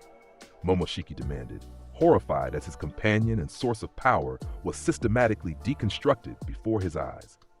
"The Holy Selection," Naruto explained, his voice resonating with multiple harmonics as Kinshiki's power integrated with his own. The fundamental Quincy ability to redistribute spiritual energy according to the Emperor's will. As Kinshiki's form faded completely, Ishiki and Momoshiki launched simultaneous attacks from opposite directions, a coordinated assault designed to divide Naruto's attention. It might have worked against any other opponent, but the Almighty had already shown Naruto every possible angle of their attack before they even conceived it. Sankt Swinger, personlich, he stated, and a miniaturized version of the continent-spanning barrier formed around his body, a perfect cage of crosses that intercepted both Otsutsuki mid-attack. Where they contacted the barrier, their bodies began to disintegrate, spiritual energy being systematically stripped away. Momoshiki, realizing the danger, attempted to absorb the technique itself through his Rinnegan palm, a fatal miscalculation. The moment his specialized absorption ability connected with the Sankt Swinger, it created a feedback loop that traveled up his arm and throughout his body. His expression shifted from confidence to horror as he felt his own power being redirected against him, accelerating the disintegration process rather than halting it. "Your abilities are impressive," Naruto acknowledged as Momoshiki's form began to break down completely, "but fundamentally flawed. You absorb energy without understanding its nature, making you vulnerable to techniques specifically designed to be absorbed and redirected." Within moments, Momoshiki had been reduced to particles of light that flowed into the crosses of the Sankt Swinger, leaving only Ishiki remaining of the three Otsutsuki invaders. The clan leader, witnessing the effortless defeat of his companions, reassessed his strategy completely. "It seems I underestimated you, Emperor of the Quincy, a rare miscalculation on my part." He made a series of rapid hand movements, activating a complex technique that began to repair the dimensional tier they had used to enter this world. "A strategic withdrawal is in order. Our clan will analyze this encounter and return with appropriate countermeasures." "There will be no withdrawal," Naruto stated, dismissing the personal Sankt Swinger and approaching Ishiki directly. "And no return. The invasion ends here, with the complete severing of the Otsutsuki connection to this world." Ishiki's expression hardened. "You cannot prevent our return. Even if you destroy this vessel, my consciousness will simply transfer to another prepared container. It is the way of our clan. Death is merely an inconvenience, not an end." Under normal circumstances, yes, Naruto agreed. But these are not normal circumstances. He gestured, and the stored energy from the Sankt altar crosses surrounding them flowed into his extended hand, forming a concentrated sphere of power. "What you fail to understand, Ishiki Otsutsuki, is that I am not merely fighting your physical form. Through the Almighty, I see and interact with all possible versions of you across all potential timelines." The sphere in his hand expanded, revealing complex patterns that resembled both Quincy crosses and the Tomoe patterns of the Rinne Sharingan. This technique targets not just your current vessel, but every potential vessel you might inhabit across all possible futures. It severs not just your connection to the clan consciousness, but your very ability to transfer that consciousness at all. For the first time, genuine fear showed in Ishiki's expression. "That's impossible. No technique can affect multiple timelines simultaneously." "The Almighty can," Naruto stated simply. "It is the power to see all possible futures and select only those favorable to my design. Right now, I am selecting every future where the Otsutsuki influence on this world ends permanently." He raised the sphere above his head, where it continued to expand until it encompassed the entire Valley of the End in its glow. "Auswählen, Weltuntergang." The modified holy selection activated on a scale never before witnessed in any realm. From the central sphere, tendrils of blue-white energy shot outward in all directions, piercing the dimensional boundaries of reality itself. Where they passed, they left behind a permanent alteration in the spiritual landscape, a fundamental restructuring of the world's connection to other dimensions. Ishiki, recognizing the existential threat this posed, launched a desperate final attack, channeling all his remaining power into a single concentrated blast aimed directly at Naruto's heart. The attack connected, temporarily disrupting Naruto's physical form and causing the Ausweilen sphere to flicker. "Even your power has limits," Ishiki observed, pressing his advantage with another devastating strike. "Limits that I acknowledge and account for," Naruto replied, his form already regenerating, "which is why this particular technique was designed to become completed by more than just myself." At that moment, from designated points across the continent, the Stern Ritter activated their coordinated abilities.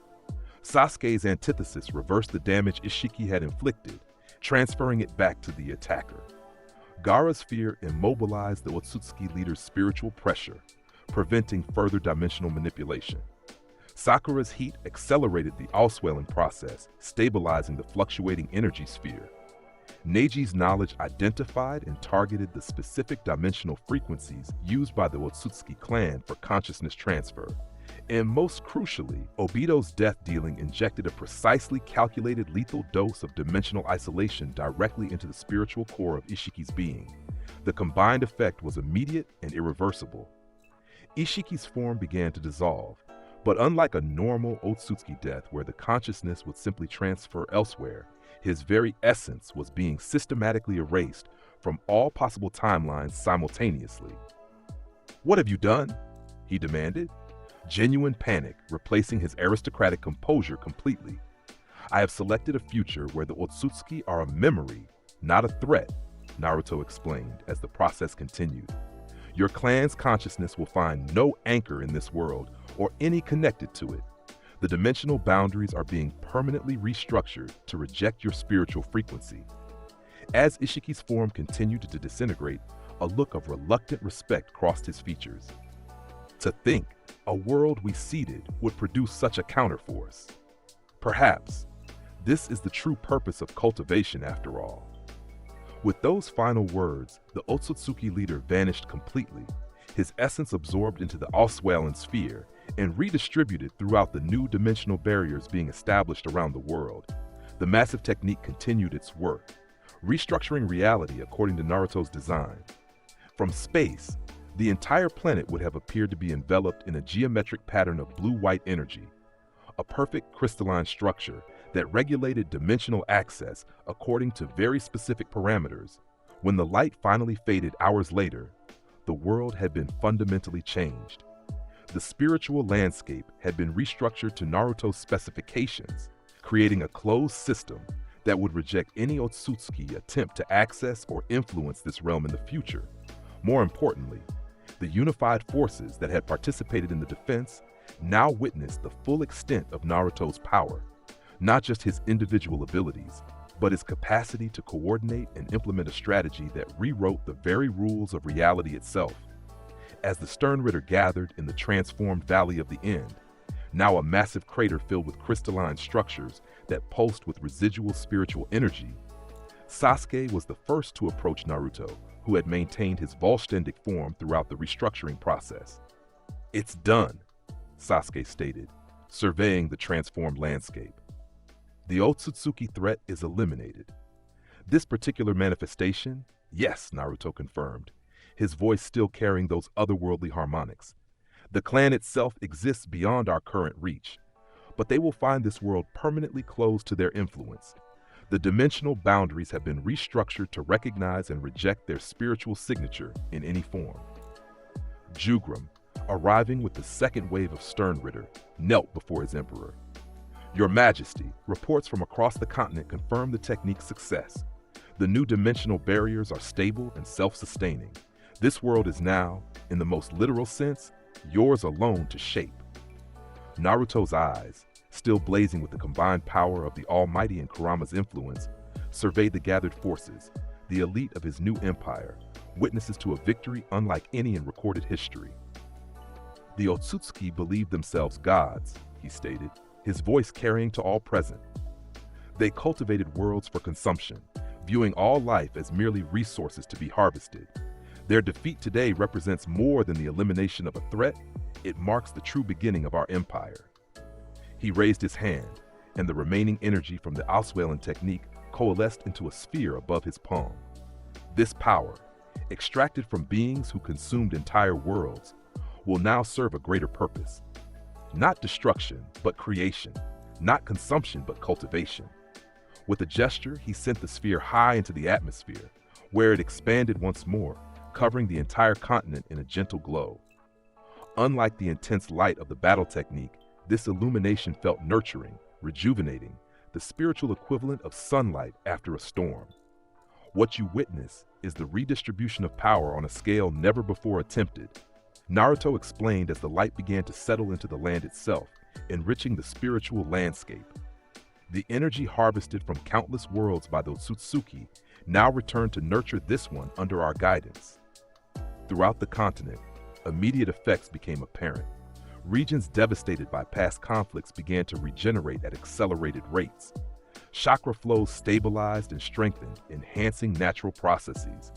Even the civilians, with their limited spiritual awareness, felt the change, a subtle but unmistakable sense that the world itself had somehow become more vibrant, more alive.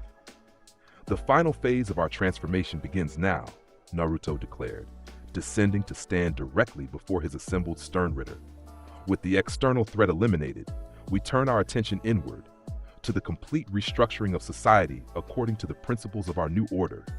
He gestured, and a massive projection appeared above them. A detailed plan for the world's reorganization under his direct authority.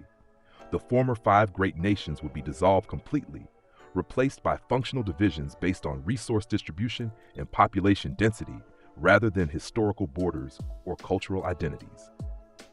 The old systems, hidden villages, daimyo territories, competing economies, served a world fragmented by conflict and limited vision, Naruto continued. Our new empire requires structures designed for unity and efficiency. The projection shifted, showing new administrative centers being established at key points throughout the continent, each one a miniature version of Silburn, designed to extend Naruto's direct authority to every region. From these centers, the Sternritter will govern in my name, he explained. Each assigned according to their abilities and the needs of their territory. The unified forces will maintain order, while specialized divisions focus on advancement, technological, spiritual, and cultural. As the assembled forces absorbed this vision of the future, Naruto's transformation reached its final stage. The wings of his Vollständig form didn't retract but instead changed, becoming more substantial, shifting from pure energy to a physical manifestation of his transcended state. The halo of crosses above his head condensed into a single crown-like structure that pulsed with power. The time has come, he stated, his voice resonating across dimensions, for this world to acknowledge its emperor not just through necessity or power, but through the natural order established by our victory today. With those words, he ascended slightly, hovering above the transformed landscape as the final pulse of energy from the Auswählen sphere descended, enveloping him completely. When it faded, Naruto, or more accurately, Yhwach, inhabiting Naruto's fully evolved vessel, had completed his transformation. His appearance had aged slightly, now resembling a man in his early 20s rather than a teenager.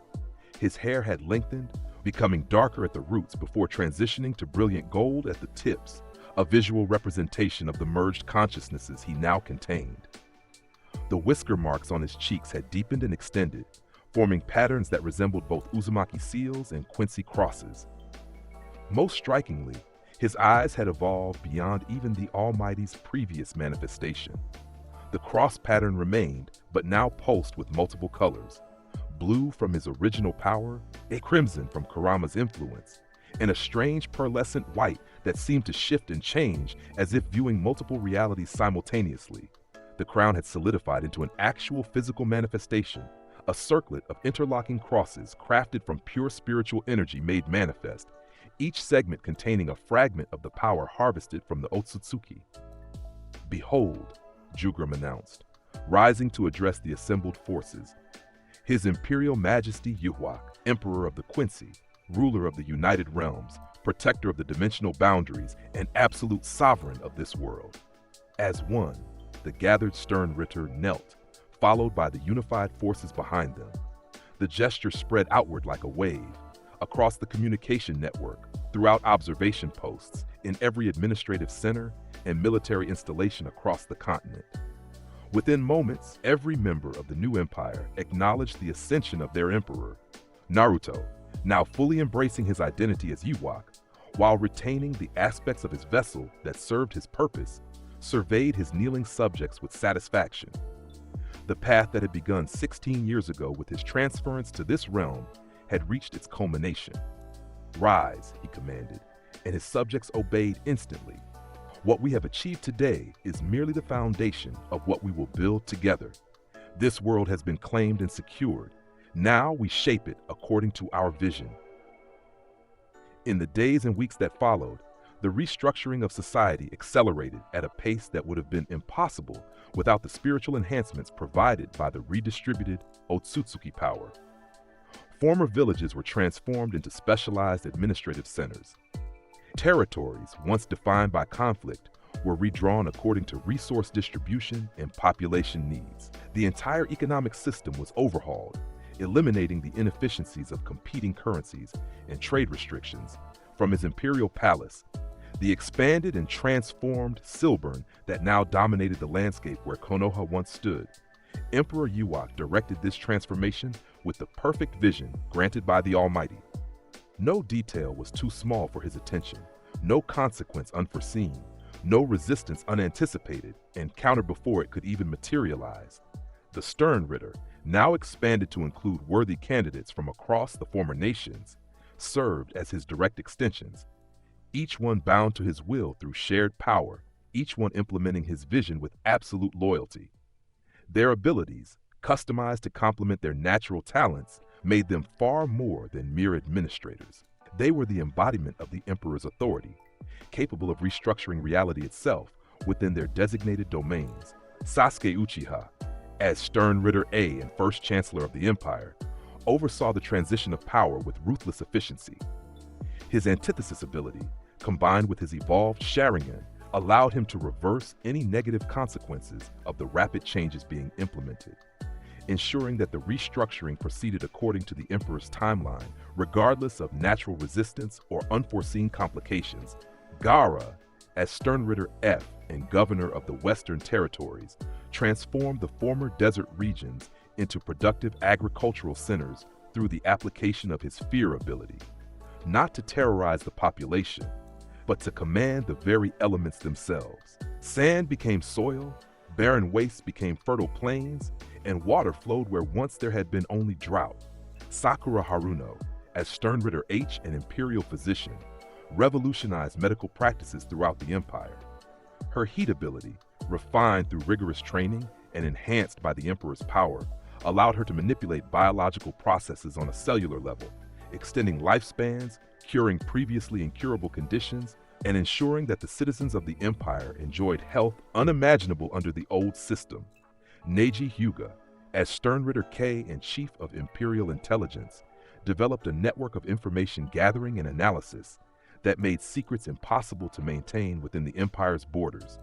His knowledge ability, a limited reflection of the Almighty, allowed him to perceive connections and patterns that would have remained hidden to conventional methods of investigation. Obito Uchiha, as Sternritter D and Executor of Imperial Justice, handled those rare cases of resistance that emerged despite the carefully managed transition. His death-dealing ability, combined with the enhanced Kamui, made him the perfect enforcer, capable of eliminating threats without disrupting the surrounding social order, removing opponents with surgical precision rather than destructive force. And Jugram Hashwal, as the Balance and Imperial Regent, served as the Emperor's direct voice when he chose to focus his attention on matters beyond immediate governance. The vessel he inhabited, once Kaguya Otsutsuki, had been fully adapted to his needs, creating a being who existed as the perfect counterpart to the Emperor himself. 6 months after the defeat of the Otsutsuki and the restructuring of dimensional boundaries, Emperor Yhwach summoned his inner circle to the Imperial Throne Room, a vast chamber at the heart of Silburn, where the convergence of spiritual energy from across the empire created a nexus of power unlike anything that had existed in this world before. The throne itself was a masterpiece of spiritual architecture, crafted not from physical materials, but from condensed reishi given permanent form. It incorporated elements from all former nations, symbolizing the unification of previously divided peoples under a single authority. At its heart, however, was a structure that predated all of them, a fragment of the original God tree, transformed and purified by the Emperor's power. As the Sternritter assembled before him, Yhwach surveyed their progress with satisfaction. Each had exceeded his already high expectations, implementing his vision with a combination of power and precision that ensured minimal disruption despite the radical nature of the changes being instituted. "The foundational phase of our restructuring is complete," he announced. "The old systems have been dismantled, the new framework established. It is time to address the next stage of our empire's evolution." With a gesture, he created a projection above the assembled court, a detailed representation of the spiritual landscape as it currently existed. The restructured dimensional boundaries glowed with steady blue-white light, creating a perfect sealed system that protected the world from external threats. "The Otsutsuki have been permanently excluded from our realm," Yhwach continued. "Their attempts to breach the new boundaries have been systematically rejected, as confirmed by our dimensional monitoring stations. This external security allows us to focus our attention inward, on the cultivation of this world to its full potential." The projection shifted, showing the distribution of spiritual energy across the continent. Unlike the chaotic, unevenly concentrated patterns of the old system, the new arrangement showed a carefully balanced flow, energy distributed according to need, rather than historical accident or political advantage. "The redistribution of power continues according to schedule," he noted. "Former imbalances are being systematically corrected, creating a stable foundation for the next phase of development." He dismissed the projection with a wave, focusing his evolved eyes directly on his assembled Sternritter. "Each of you has contributed significantly to this transformation. Now, I ask your assessment of the Empire's current state. What challenges remain? What opportunities have we yet to exploit fully?" This was not merely a rhetorical question. Despite his ability to see all possible futures, Yhwach valued the perspectives of his chosen lieutenants, each offering insights from their specific domains that enriched his overall vision. Sasuke, as first chancellor, spoke first. "The administrative transition proceeds efficiently, Your Majesty. The new governance structures have been implemented in all major territories. Resistance has been minimal and quickly addressed. However, cultural integration lags behind institutional change in some regions, particularly those with strong historical identities tied to the former village system." "Noted," Yhwach acknowledged. "Culture cannot be restructured through decree alone. It requires time and appropriate incentives. Identify the specific regions showing resistance and develop targeted approaches based on their unique characteristics." Gaara offered his assessment next. "The environmental transformation of the Western territories exceeds initial projections. Agricultural output has increased by 270% in formerly barren regions. However, this rapid change has created population distribution challenges. Too many citizens migrating too quickly to newly fertile areas, straining local infrastructure. A predictable consequence of success," Yhwach observed. "Implement temporary migration controls while accelerating infrastructure development in the affected regions. The flow of population should be managed, not restricted, guided toward optimal distribution rather than allowed to concentrate inefficiently." Each Sternritter provided similar reports.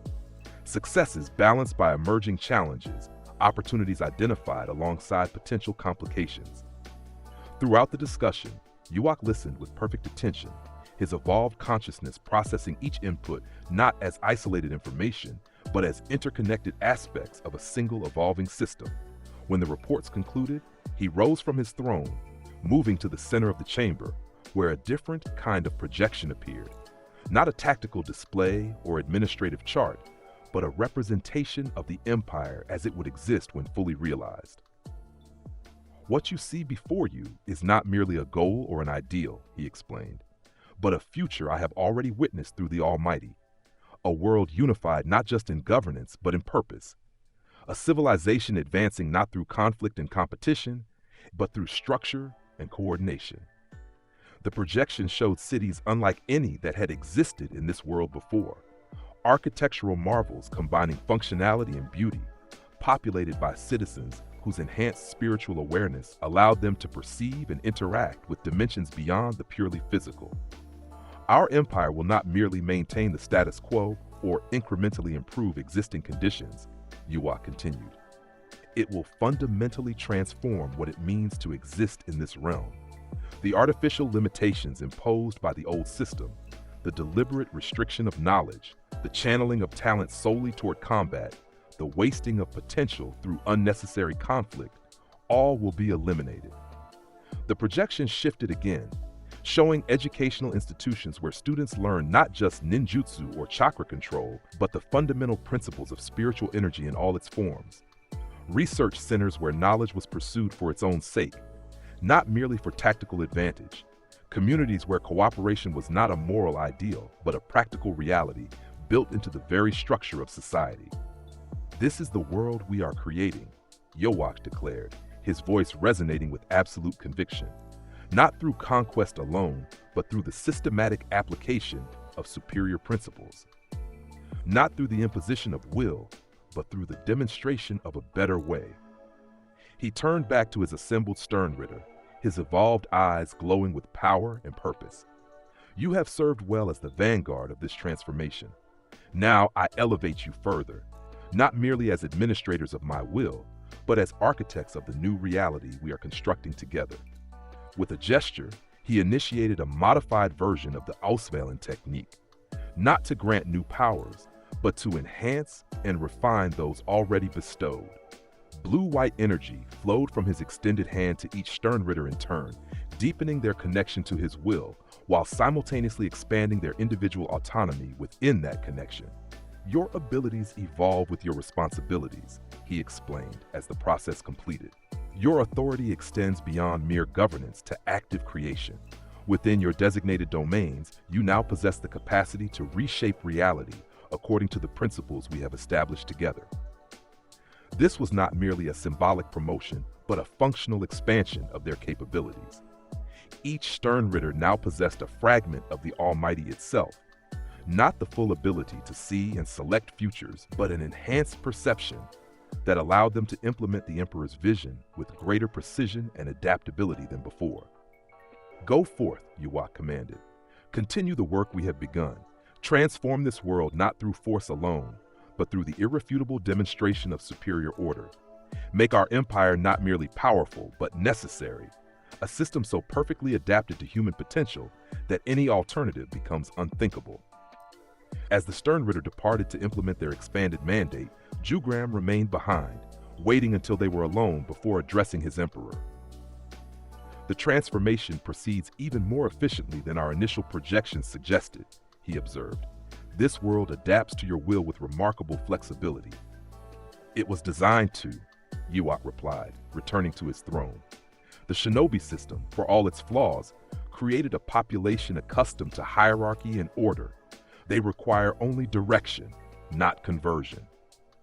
He gazed outward through the massive windows that offered a view of the transformed landscape surrounding Silburn. Where once there had been a village defined by its hidden status and military function, there now stood a city designed explicitly as the center of an empire. Open, deliberate, its purpose declared in every aspect of its construction. What they called the will of fire, he mused, was merely a primitive understanding of what we now implement systematically, the acknowledgement that individual effort serves collective advancement, that present sacrifice enables future prosperity. They understood the principle but lacked the structure to implement it effectively. And now they have both, Jugram noted. Under your guidance. Under my authority, Yhwach corrected. Guidance implies suggestion.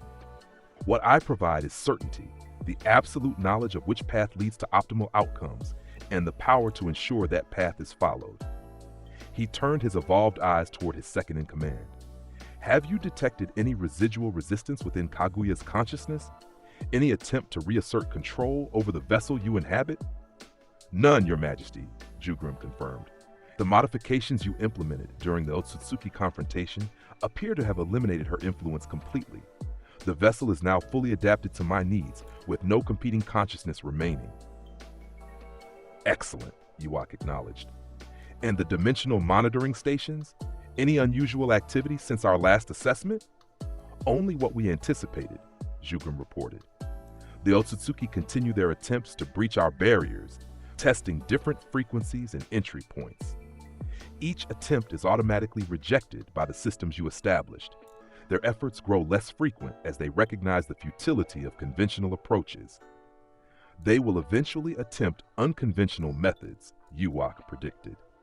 Their nature does not allow for permanent acceptance of failure. Monitor the boundaries carefully for any anomalies, particularly in regions where the spiritual fabric was damaged during previous incursions.